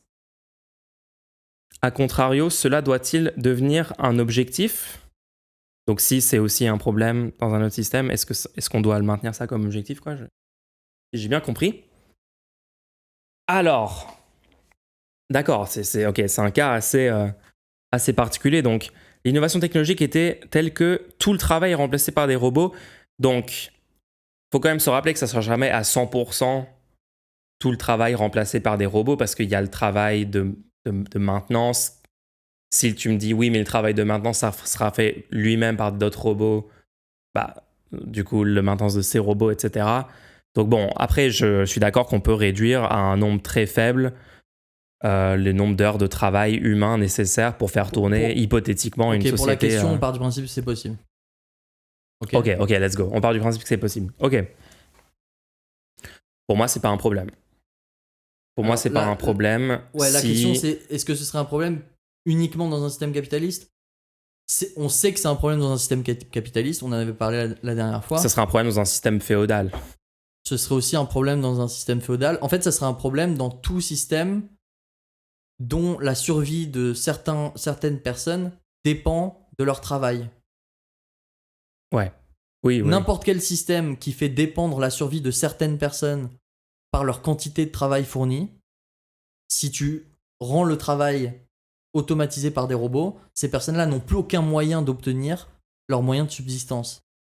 Ouais, ça me paraît logique. Donc, le féodalisme, par exemple, où tu es en servage, si ton seigneur trouve un moyen de récolter tout ce dont il a besoin, t'es techniquement plus utile et du coup, il va dire maintenant, sortez de mon territoire, tu vois. Ouais. donc pas que le capitalisme, en fait, tous les systèmes qui font dépendre la survie des individus à leur travail fourni.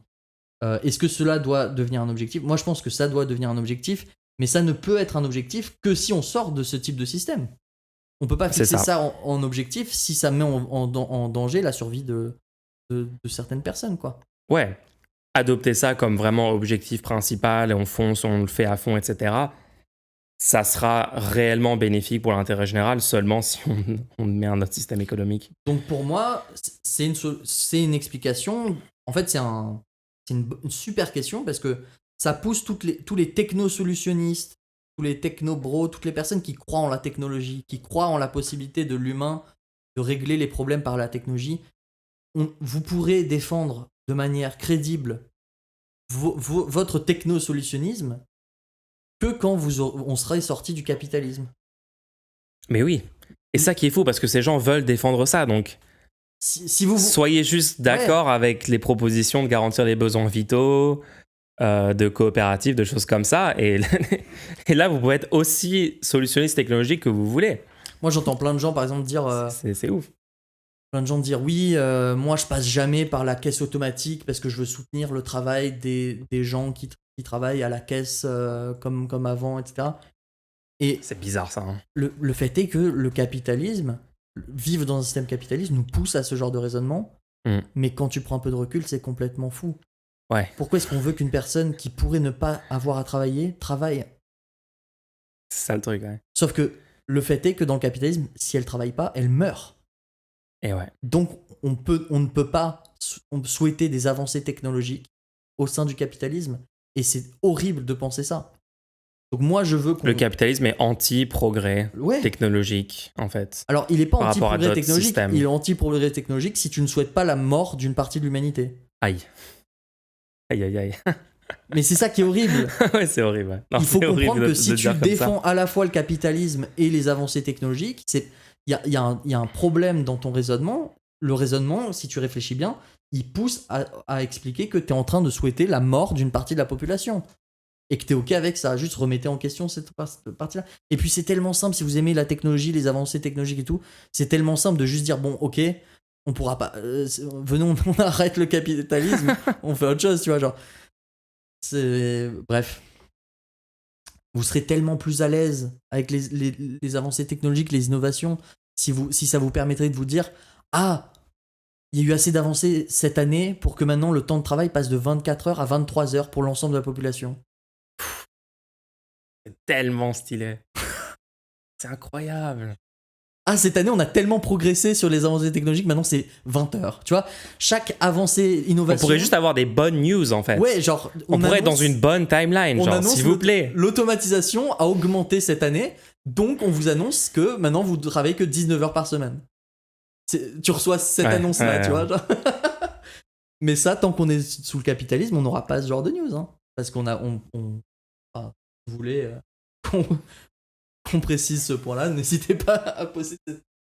Moi, j'ai une question sur le lien entre automatiser un maximum de choses avec des robots, des progrès technologiques, de l'IA, toutes ces choses-là, et l'impact sur l'environnement, l'écologie, etc. Est-ce que... Parce que moi, dans ma tête, souvent, je me fais ce raisonnement de dire, plus on automatise, ça veut dire plus on met en gros des ordinateurs, des machines qui vont principalement être fabriquées avec du métal ou d'autres matériaux. En tout cas, plus c'est avancé technologiquement, plus il y a besoin, par exemple, de matériaux, de terres rares, de choses comme ça. Est-ce qu'on va vraiment pouvoir atteindre ce niveau d'automatisation, en fait?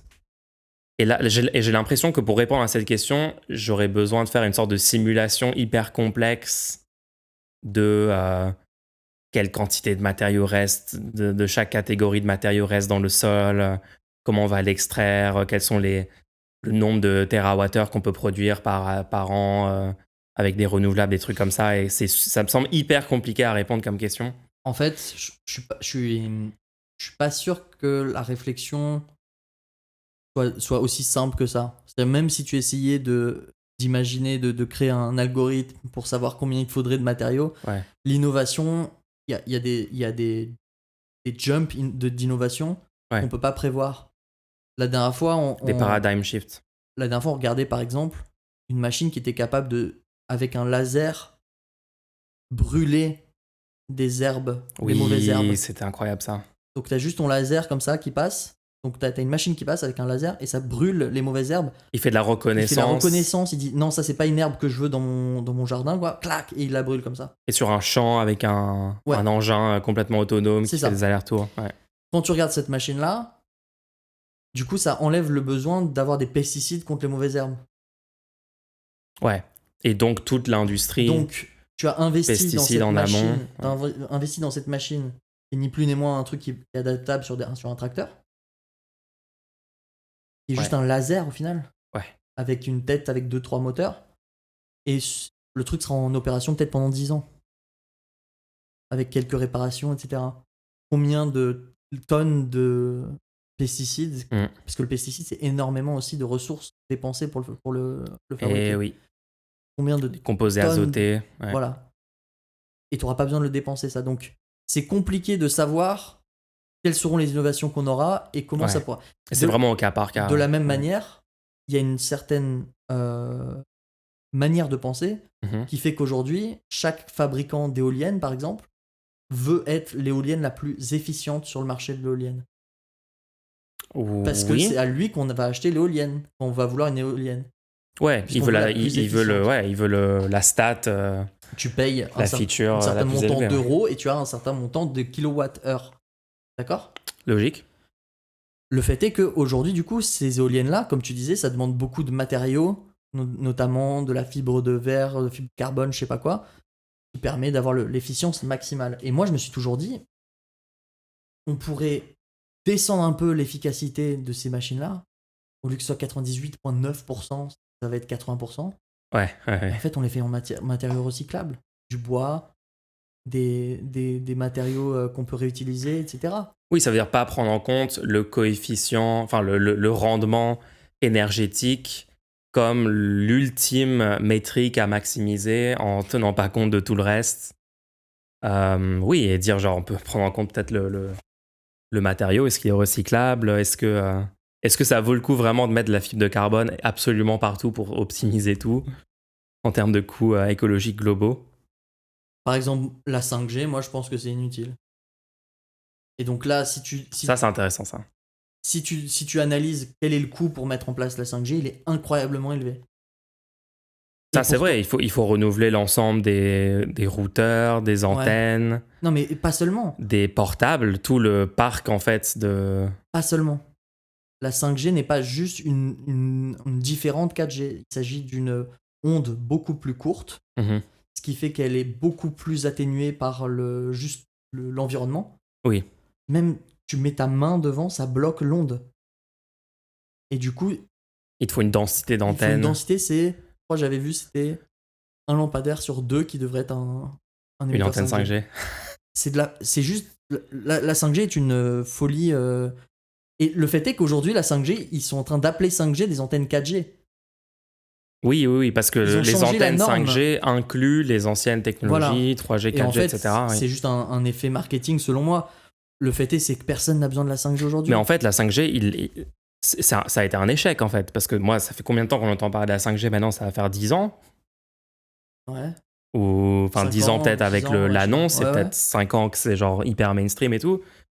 Mais dans les faits, genre c'est quoi les couvertures? Faudrait regarder, c'est quoi les couvertures des réseaux non, mais 5G? c'est impossible à garantir. C'est genre, moi impossibles la à dernière fois que j'avais regardé, c'était genre à New York, dans un quartier, t'avais Ouais. un peu la couverture parce qu'ils avaient mis des antennes partout et les gens, justement, allaient tous dans ce quartier pour tester leur dernier téléphone 5G dernier cri et juste faire un test de rapidité Ouais. de bande passante. Et Et après, oui, ils repartaient, ils disaient voilà, mais en fait, ça marche pas. Et de la même manière, les télés 4K, Ouais. au-delà de 1440p, l'humain est pas capable de voir à moins d'avoir ta chaise à 1 mètre de la télé. Et on fait maintenant des télés 8K, personne va acheter ça, tu vois. Donc moi, par rapport au développement des innovations et la mise en place dans le réel, on met en place actuellement à des échelles folles des trucs qui ne servent à rien. Oui, c'est-à-dire on dirige les recherches et les progrès technologiques, techniques, entre guillemets, on les dirige à maximiser des métriques qui sont peut-être pas du tout les meilleures métriques à maximiser. Ça veut dire, ouais, je suis totalement d'accord, passer de 4K à 8K, rien que 4K, c'est hautement questionnable comme nécessité de résolution, mais oui. Alors qu'on pourrait, je sais pas, mettre le progrès, mettre les recherches et mettre l'énergie sur d'autres types de Ouais. progrès, en fait. Et dans les domaines. Et du coup, je pense qu'il y a énormément de recherches aujourd'hui. Mhm. Parce que quand on parle de recherche technologique, nous, on arrive à voir que la recherche technologique qui est faite. On n'arrive pas à voir toute la recherche technologique qui n'est pas faite. Le fait est qu'il n'y a aucune incitation pour les entreprises Oui. de faire de la recherche technologique pour que, comme tu disais tout à l'heure, le truc soit déployable à des échelles mondiales. Mhm. Eux, le seul truc qui les intéresse, c'est même si on va utiliser des ressources qui vont disparaître, on va créer un produit qui va être acheté par des millions de personnes. Il n'y a pas d'incitation à dépenser de l'argent pour faire de la recherche. Donc, comment on fait pour que le truc soit viable pour 8 millions de personnes, 8 milliards de personnes? Oui. Sur les prochains siècles, et pas juste Donc, peut-être qu'il y a prochaines décennies ou ça va être des domaines prochains quarters. ça va être des domaines de recherche Mhm. où il y a plein de trucs qui sont pas encore découverts parce qu'il y a très peu de gens qui ont recherché là-dedans et dans lequel on va découvrir plein de trucs. Ah, peut-être qu'on peut utiliser, je sais pas, même le génétique. Hein. Peut-être qu'il y a beaucoup de trucs qu'on fait actuellement avec du silicium, avec des métaux, avec des machins, où juste on réussira à faire des petits organismes qui pourront, comme des plantes, Ce serait tellement stylé. qui pourront automatiser, par exemple, des systèmes. Enfin bref, là on part dans des Des innovations, innovations. organiques, vivantes. Mais pour ça, J'aime bien, hein. faut de la recherche publique pour ça. Très solarpunk. Il faut de la recherche publique pour ça parce que c'est une recherche qui n'aura pas pour incitation un succès commercial. Voilà. Donc, Bien répondu. Je sais même plus quelle était la question. On a dérivé un peu parce que j'ai ajouté une question en fait artificiellement, mais c'était bien. C'était quoi la question à la base? Je sais même plus. On fait une dernière question et Ouais, n'hésitez pas à rajouter des questions si vous en avez. Hein. on a une petite question d'il y a 5 jours. Attends, il y en avait une là, il y a 6 minutes. Hein. Ah, il y en a une toute récente. Vas-y, on prend. Je prends celle d'il y a 6 minutes. Vas-y. Peut-on considérer le Twitter Blue comme une pyramide de Ponzi, étant donné que les membres de Twitter Blue ne sont rémunérés que grâce aux impressions, retweets, citations qu'ils font sur les autres membres de Twitter Blue? Alors pas que sur les autres membres de Twitter Blue, aussi sur les revenus publicitaires. Oui, bah ouais. Je sais pas Qu'est-ce que si t'en c'est. penses? Je sais pas, faut que je revoie c'est quoi exactement le fonctionnement d'une pyramide de Ponzi, honnêtement. Moi, je pense que non, pas vraiment, parce que ils proposent un service, les membres de Twitter Blue. Pour accéder à cette plateforme, ils payent un frais. Ils payent des frais pour accéder à cette plateforme. Ils rendent un service. S'il y a beaucoup de gens qui aiment le service rendu, enfin qui aiment, non, c'est même pas ça le critère, c'est est-ce qu'il y a beaucoup de gens qui voient leurs tweets, quoi. Ils seront rémunérés et donc je vois pas trop où est-ce que serait la pyramide de Ponzi parce qu'ils gagnent pas d'argent à inviter des gens à rejoindre Twitter Blue. Parce que le système de Ponzi, c'est Y a un pas de montage parrainage. financier qui consiste à rémunérer les investisseurs des clients essentiellement par les fonds procurés par les nouveaux entrants. Donc en fait, quand vous faites un système de Ponzi, il vous faut constamment des nouveaux entrants dans le système et Twitter Blue n'a pas besoin de ça. Ils peuvent fonctionner, Non, ils peuvent gagner de l'argent sans avoir Ouais. un apport constant de nouveaux entrants. Déjà, il y a des revenus publicitaires. Voilà. Mais en plus, sur Twitter Blue, les gens n'achètent pas Twitter Blue pour pouvoir, eux, gagner de l'argent. C'est pas un investissement qu'ils font. Non. Ils achètent Twitter Blue parce que beaucoup qui achètent Twitter Blue, c'est même pas pour eux de gagner de l'argent avec Twitter. C'est juste pour accéder à des services qui sont proposés par Twitter. Ouais. L'édition de tweets ou des trucs comme ça. La preuve, c'est que plein de gens avaient pris Twitter Blue avant qu'ils annoncent même le truc de rémunération. Ah, on a une Donc, voilà, c'était la réponse pour celle-là. Merci d'avoir posé la question. On a une précision, je crois, pour la question. J'ai aussi posé une deuxième question, vous la voyez? Merci pour la réponse à la première, c'était carrément intéressant. Alors, la deuxième question, tu la vois, toi? C'est comment on gère la rémunération des médias dans votre système. Ah! Comment on gère la rémunération des médias dans votre système? Alors? La rémunération des médias, alors moi je pense qu'il y aurait moi je pense qu'il faut garder des médias publics. Ok. Donc des services publics médiatiques, et dans ce cadre-là, ça serait des fonctionnaires rémunérés par l'État, donc l'argent qui provient du coup des impôts, des contributions de tout le monde. Rassure-moi, on serait d'accord que dans ce cas-là, il y aurait 100 fois plus de démocratie et qu'on puisse Ah bien sûr, voter. ah non mais bien sûr. Parce qu'actuellement, moi, on me dit que c'est un service public, la télé et tout. Ouais. On m'a jamais demandé ce que je voulais voir. Ah oui, non mais bien sûr. Il faudrait qu'il y ait, bien sûr, Je sais pas si tu te rends compte la folie du truc. On m'a jamais demandé. Alors, ça t'a plu, cette émission que tu viens de voir? Et non. Est-ce que tu veux une autre émission? Est-ce que tu veux un autre film? Non, personne. T'inquiète, l'État sait ce qui est bon pour toi, l'État va décider. Et sachant à quel point le gouvernement peut nommer actuellement des postes c'est juste le président, dans tous les médias publics. Je crois le fonctionnement, c'est juste le président de France Télévisions est désigné par le président. Ouais, je crois qu'il est nommé par le président de la République. Ouais. Et après, tous les autres gens, c'est des gens qui sont embauchés par cette personne. Ouais. Enfin bref, c'est très très très hiérarchique par rapport à l'exécutif. Le fait que cette institution soit payée par les citoyens, c'est complètement déconnecté avec le fait que ces citoyens pourraient voir quelque chose qui les intéresse. Ouais, par exemple, rien que si c'était l'Assemblée nationale qui avait plus de poids. Non, là c'est juste l'exécutif. Non, je suis d'accord. Enfin, bien sûr, et actuellement, c'est pas du tout suffisamment démocratique, suffisamment dirigé par les citoyens, quoi. Hein. Donc voilà, après, il y a plein d'options sur comment on rend le truc plus démocratique. Est-ce qu'on fait une instance chargée de décider des programmes, des médias et tout, qui, elle, est quelque chose géré avec des représentants élus. Enfin, bref, il y aurait plein de propositions à faire, mais bien sûr plus démocratiques. Et sur le côté, bien sûr, tu as toujours des médias privés.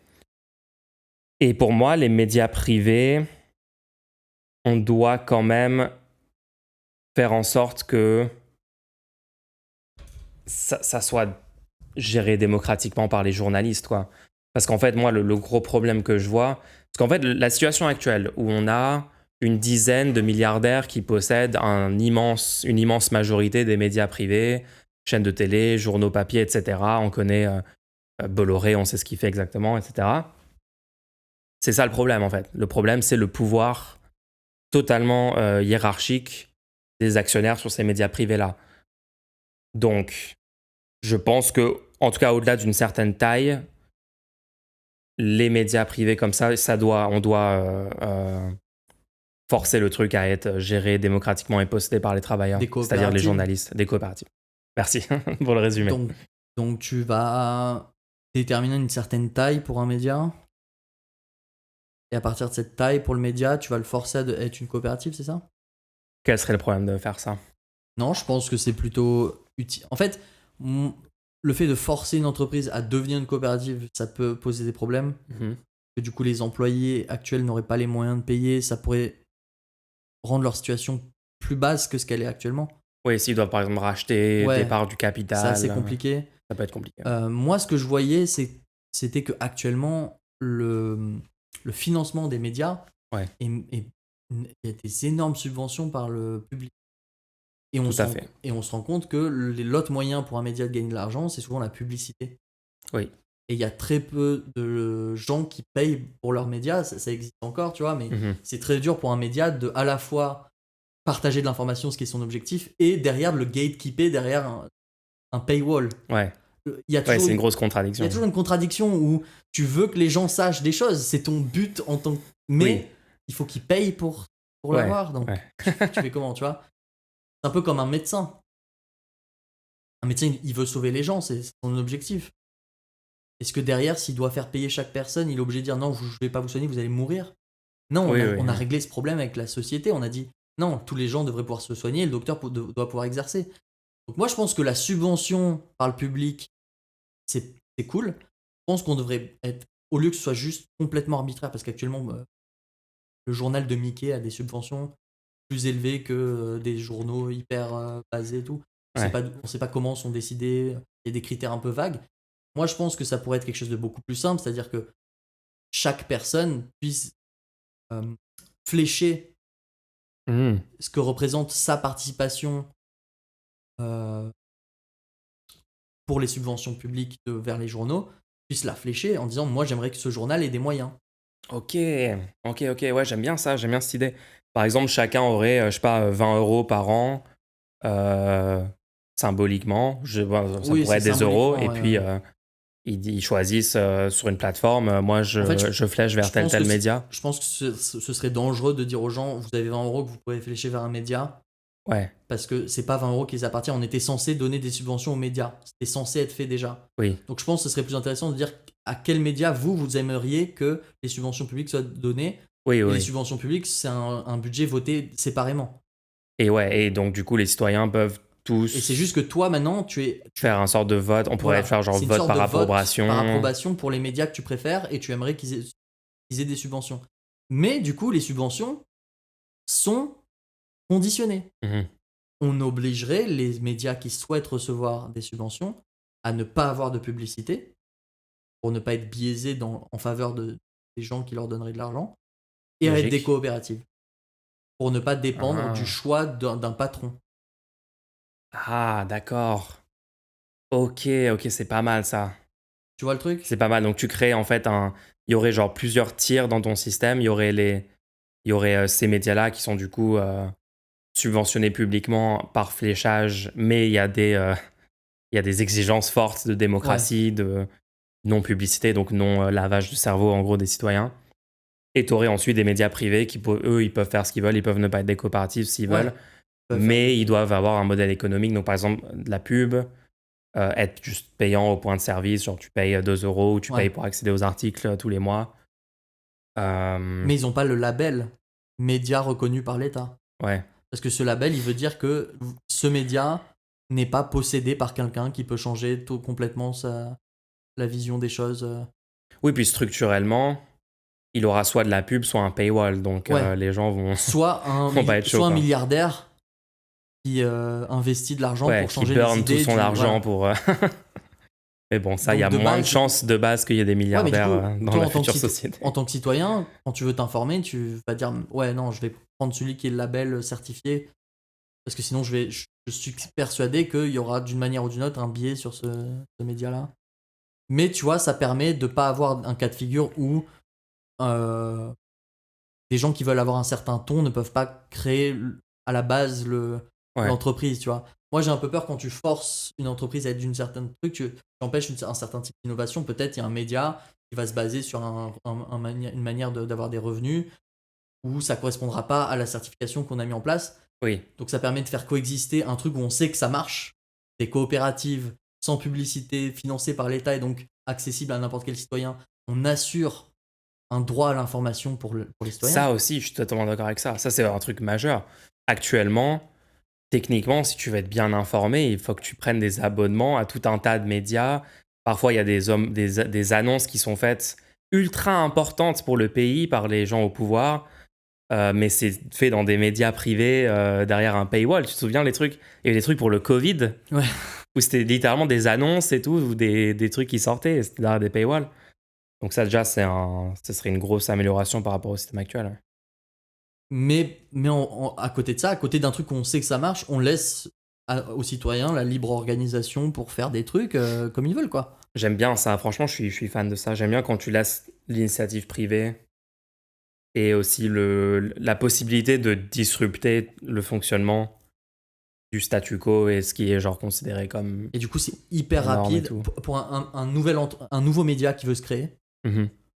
Du coup, il a juste à arriver sur le marché, dire que c'est une coopérative, ne pas faire de pub et que des gens, du coup, connaissent leurs médias. Et même si ces gens-là sont pauvres, ils pourront techniquement voter Et oui. en disant ce média m'a servi. Et au bout de la première année, ce média a un financement fiable. Oui, c'est pas 1 euro une voix, c'est une personne une voix. Quoi. Voilà. Sur les médias. Démocratie. Je pense qu'on a bien répondu à la question. Hein. Ouais. Pas mal. Alors ouais, donc il y avait une autre question qui avait été précisée. N'hésitez pas à continuer. Hein. Nous, Nous, on est chaud là. on est là. Alors oui, la précision qui a été faite, c'était vous voulez garantir les besoins vitaux. Quels critères précis avez-vous choisi pour déterminer ce qu'est un besoin vital? Ah, Suite dans le chat. Alors, waouh. Suite. Ok, je vais lire, ok? vas-y. Prépare-toi à répondre. Hein. Je réfléchis. Manger, boire, se loger, avoir accès à l'électricité, le chauffage, oui. Mais avoir un ordinateur, un accès à Internet, un téléphone, un moyen de se rendre au travail, une machine à laver, un frigo, un lit, une brosse à dents, manuel ou électrique, du savon, un moyen de contraception, etc. Maison aussi, un lave-vaisselle, un sèche-linge, blablabla, un téléviseur, une imprimante. Où est la limite entre le besoin vital, le besoin essentiel, le confort commun, le confort superflu, le bien de luxe inutile, etc. Dans ce cas, on fait juste une liste exhaustive évolutive qui l'établit et comment. Ou est-ce qu'on fait une allocation globale? Dans ce cas-là, il y a une TVA sur les biens en fonction de leur catégorisation entre biens de première nécessité et d'autres catégories. J'aime bien l'idée que l'État te garantisse l'accès à une brosse à dents. Je trouve ça très drôle. Une TVA négative sur les biens de première nécessité ou les rendre simplement gratuits en remboursant à 100%. Dans ce premier cas, comment on empêcherait les entreprises fabricantes de ces biens de première nécessité de fixer un prix abusif? Est-ce que l'État doit fabriquer et fournir ces biens ou est-ce qu'il fixe les prix? On est sûr que c'est une question, ça? Faites attention les gens, vous abusez un petit peu quand même. C'est littéralement genre 10 questions. C'est 400 questions. D'accord. Qu'est-ce Par qu'on où pense commencer? Qu'est-ce que t'en penses, hein? En gros, la question c'est comment est-ce qu'on détermine ce qui est un besoin vital? Bah, je crois qu'il y a des trucs que tout le monde va être d'accord que c'est un besoin vital.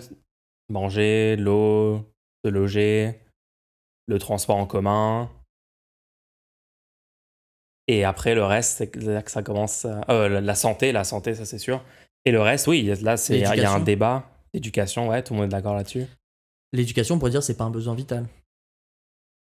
En fait, moi quand je dis besoin vital, Mhm. je vois besoin vital pas à ton niveau individuel, mais pour la société. Donc, il y a beaucoup de gens qui me disent l'éducation, c'est pas un besoin vital, t'as pas besoin d'avoir fait des études pour pouvoir vivre.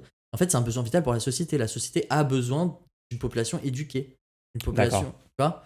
Donc, déjà, il y a cet amalgame à dépasser, tu vois. C'est pas un besoin vital pour toi en tant que personne. On veut que la société fonctionne au mieux possible, qu'elle puisse être le plus efficace possible, etc. Et pour ça, il y a plein de besoins qui sont pas considérés vitaux. Selon moi, ils sont vitaux. Donc, ça va être le besoin d'information, comme on disait tout à l'heure, le fait de financer tous ces journaux coopératifs là, ça Mhm. c'est un besoin vital pour la société, que les gens puissent s'informer, puissent être au courant. Il y aura aussi le besoin de communiquer les citoyens les uns entre les autres. Pour moi, c'est un besoin vital. Et moi, ma réponse à cette question, qu'est-ce qu'un besoin vital? En fait, moi, je suis prêt à ce que, au fur et à mesure des innovations qu'on découvre dans la société, bah, on se batte, on continue le combat pour essayer de prétendre que les innovations auxquelles le plus grand nombre devrait pouvoir avoir accès, on devrait se battre pour que ce soit reconnu en tant que besoin vitaux. Et je pense que ça... En gros, un maximum de choses, tant que ça reste logique et dans l'intérêt général et qu'on peut démontrer que ça améliore la vie de tout le monde de Ouais, rentrer dans cette catégorie-là, on peut tout faire rentrer. Après, j'ai vraiment envie de juste sidestep le débat en disant on va démocratiquement décider au fur et à mesure les choses qui rentrent dedans, quoi. ouais, c'est ça. Mais même si on dit qu'on va démocratiquement décider ce qui rentre dedans, moi je suis prêt à actuellement dire ce que moi je considère qui rentre dedans. Et c'est ce qu'on fait depuis le début. Ouais, Moi je considère qu'il y a par exemple une ligne téléphonique. oui, Une je suis ligne chaud pour ça, téléphonique moi. fixe. On n'a pas besoin de donner un portable à tout le monde. Le seul fait de techniquement chez toi, tu peux être joignable, Après, tout les le gens monde, n'utilisent plus du tout les lignes fixes. mais elle sera gratuite. Est-ce qu'on peut pas garantir genre un Nokia de base à tout le monde? Tu peux te combattre pour que ça soit accepté dans la société. Ok. Non, mais attends, je regarde les autres aspects de la question, il y avait beaucoup d'autres trucs.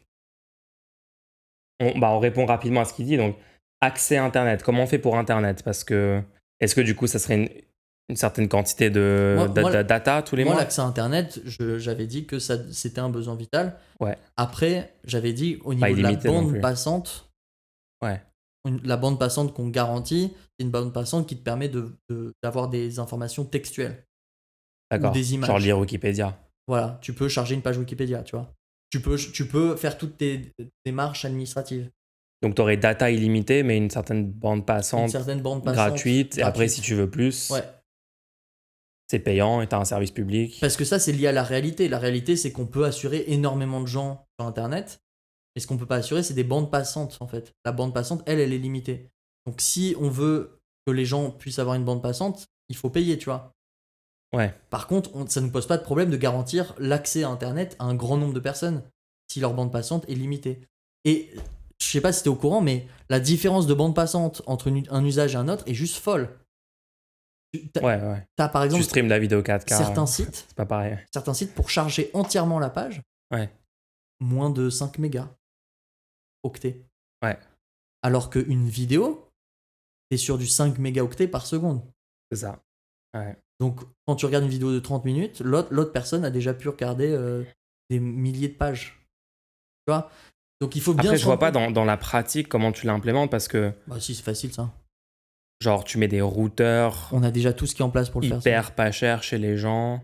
Non, tout est déjà en place en fait. Parce que là, par exemple, chez moi j'ai ma box Tout en qui est place. capable de faire un. Tout en place actuellement. Tout le Ok. monde a actuellement, la plupart des gens ont déjà actuellement chez eux Mhm. une box ou pourraient en avoir une. Là, ils appellent leur service, dans les 2 semaines, ils ont une box chez eux, tu vois. On n'a pas de limitation technique à ça. Hein. C'est juste une volonté à faire, quoi. Parce que l'infrastructure est déjà en place. D'accord. Mais l'infrastructure, faudrait qu'elle soit publique entièrement. Parce Ah oui. qu'actuellement, t'as des. Et ça si on parle là-dessus, on n'est pas sorti de la discussion. Ok. Mais ça, On est d'accord là-dessus, je c'est un pense que. monopole. Je pense que tout le monde va être Bien sûr, d'accord ça que devrait c'est être un public. monopole naturel et ça devrait être public là-dessus. Est-ce que vous voulez vraiment deux sociétés qui tirent deux lignes différentes à côté l'une de l'autre? Bref.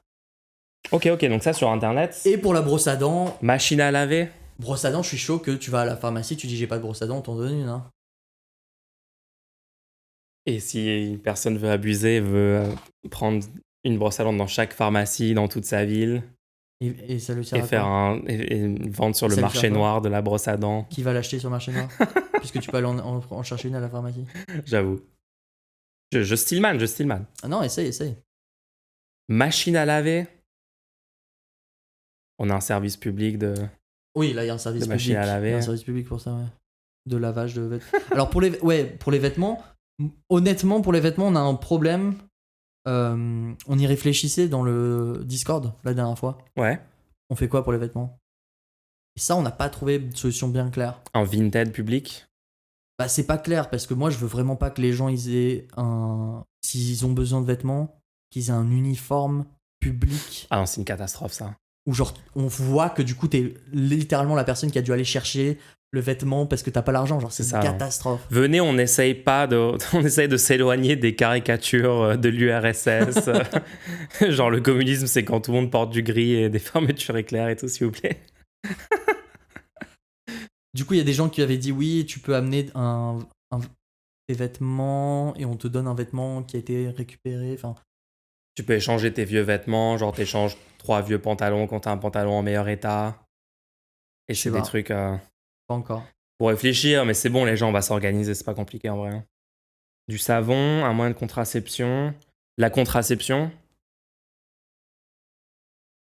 Non, mais au-delà d'imaginer un système. j'adore parce que la question, c'est vraiment toutes les questions possibles sur le système en une Au-delà question. d'imaginer un système futur, le fait qu'aujourd'hui, tout ce qui est lié à la contraception, aux règles, ne soit pas juste garanti à 100%, Ouais, d'accord, c'est une c'est catastrophe. de la... Moi, je suis choqué. Moi, j'étais petit, on m'a expliqué le principe de les femmes ont des règles, etc. Mhm. Je dis, attends, les femmes doivent acheter ces choses-là? Les, Et ouais. les protections hygiéniques, les femmes doivent acheter les protections hygiéniques? De base, t'as juste un malus économique si t'es une femme parce que t'as toutes ces dépenses. C'est juste... Et en plus. Et pour la contraception, les gens doivent acheter la contraception? C'est-à-dire que si t'as pas l'argent, t'as plus de chances d'avoir des enfants. Ouais. Et si t'as des enfants et que t'as pas d'argent, t'as plus de chances qu'ils aient une moins bonne éducation et que leur vie soit horrible. Est-ce qu'on veut vraiment que le système soit fine-tuné pour créer de la merde? J'avoue. Bon, ça répond à la question. Ouais, non. Là, même aujourd'hui, c'est une honte que tout ça soit pas 100% remboursé. Un téléviseur. Même les femmes dédommagées, parce que les souffrances, genre, c'est une souffrance qui est obligatoire pour les femmes. Ah ouais, les congés menstruels doivent totalement être mis en place. Hein. C'est une blague. Oui, juste tous les mois, t'as quelques jours où t'es juste en PLS. C'est une catastrophe. Bref. Ouais, donc. Je pense qu'on a répondu à Ouais, la je question. pense qu'on a répondu bien commun. Pour le reste, essaye d'extrapoler par rapport à ce qu'on t'a dit et les critères qu'on prend en compte parce que bon. De toute façon, au sens large, ça sera un truc démocratiquement décidé. Mais bon, il y a des choses où on est tous d'accord déjà que ça rentre dans la catégorie besoin vital pour la société. Fonctionnel. Ah, la personne dit qu'elle voulait nous challenger pour elle-même pouvoir mieux défendre ce système en public autour d'elle. Ouais, bah, ça c'est une très bonne chose. Je pense que la meilleure manière de le défendre en public, c'est de dire on est tous d'accord que notre but, c'est de garantir les besoins vitaux de chacun. Tu vois, genre, déjà, tu essaies de mettre d'accord... Tu sais ce que j'aime bien Ouais. faire, moi, c'est prendre l'exemple des hôpitaux publics gratuits en France qu'on a mis en place après la Seconde Guerre mondiale. Parce que la plupart des gens, encore aujourd'hui, défendent ce système-là parce qu'en fait, c'est un acquis. Bon, ça a été un peu détricoté par la droite depuis 30 ans. Ils ont vraiment mis beaucoup d'efforts. Il suffit de voter pour les bonnes personnes et on remet tout. Voilà, on peut défaire les attaques contre ce système-là. Ouais. Mais la plupart des gens trouvent que la plupart des gens en France, en tout cas, sont révoltés par l'idée de dire il y a des gens qui ne seraient pas couverts par la santé gratuite et si t'as pas l'argent pour payer l'opération, tu meurs, etc. Ouais, C'est un ouais. truc... Aujourd'hui, c'est un truc solide dans l'esprit des gens. En tout cas, la grosse majorité des gens, ils se disent non, on peut pas faire un système à l'américaine où quand t'es pas assuré, tu meurs, quoi. Enfin, c'est le cas pour beaucoup de personnes, malheureusement, encore aujourd'hui aux États-Unis. On se base sur ça et on dit, si tu trouves que c'est logique pour la santé, pourquoi ça serait pas logique sur d'autres choses où si tu l'as pas, tu meurs, ou t'es en très mauvaise santé, ou t'as une vie horrible, etc. Donc, logement, nourriture. Et souvent, les gens, quand je leur sors des arguments comme ça, ils se disent, mais oui, en fait, pourquoi est-ce que ça serait logique dans le cas de la santé et pas dans le cas des autres choses? Ouais, du coup, Tu vois, on se base sur un acquis. ouais. Du coup, la conversation, elle commence comme ça, où tu montres à la personne que même elle est d'accord qu'il faut garantir les besoins vitaux. Que pour elle, les besoins vitaux, pour le moment, c'est la santé, tu vois. Et une fois que vous êtes sur cet acquis que oui, toute personne devrait mourir naturellement, Oui. juste en existant, genre quand tu nais sur Terre, tu devrais pas juste mourir si jamais t'as pas assez de moyens ou je sais pas quoi. Ouais. En partant de là, tu peux techniquement parler avec la personne et lui demander pour elle c'est quoi, et avoir cette discussion qu'on vient d'avoir, c'est quoi pour toi. Et après tu demandes, ah donc une personne qui serait à la rue, ça te dérange pas? Et là elle va faire, quoi, mais si, ça me dérange. Je dis, mais tu préfères que du coup cette personne dépende de la charité des gens autour d'elle, ou tu préfères que on trouve un moyen systémique de répondre à ça? Parce que la Finlande, et tu donnes des vrais exemples, on a des vrais exemples les gens. Ouais. La Finlande a juste divisé par 2 le nombre de sans-abri, et aujourd'hui ça lui rapporte de l'argent d'avoir fait ça. Donc voilà. Exactement. Donc on va juste convaincre les gens que ça marche. Vous inquiétez pas, hein. On va le faire tranquillement. Et oui. Et on est déjà en train de le faire. Bon. Garantir les besoins vitaux, c'est pas trop peu comme réclamation. Bah, ça aurait pu être une question intéressante, mais c'est une question dans le chat. Et oui. Pose la question sur Ko-fi. On y répondra au prochain rendez-nous. Oui. Les gens, rendez-nous la semaine prochaine pour le prochain épisode. Bonne soirée. Merci d'avoir écouté. Ciao.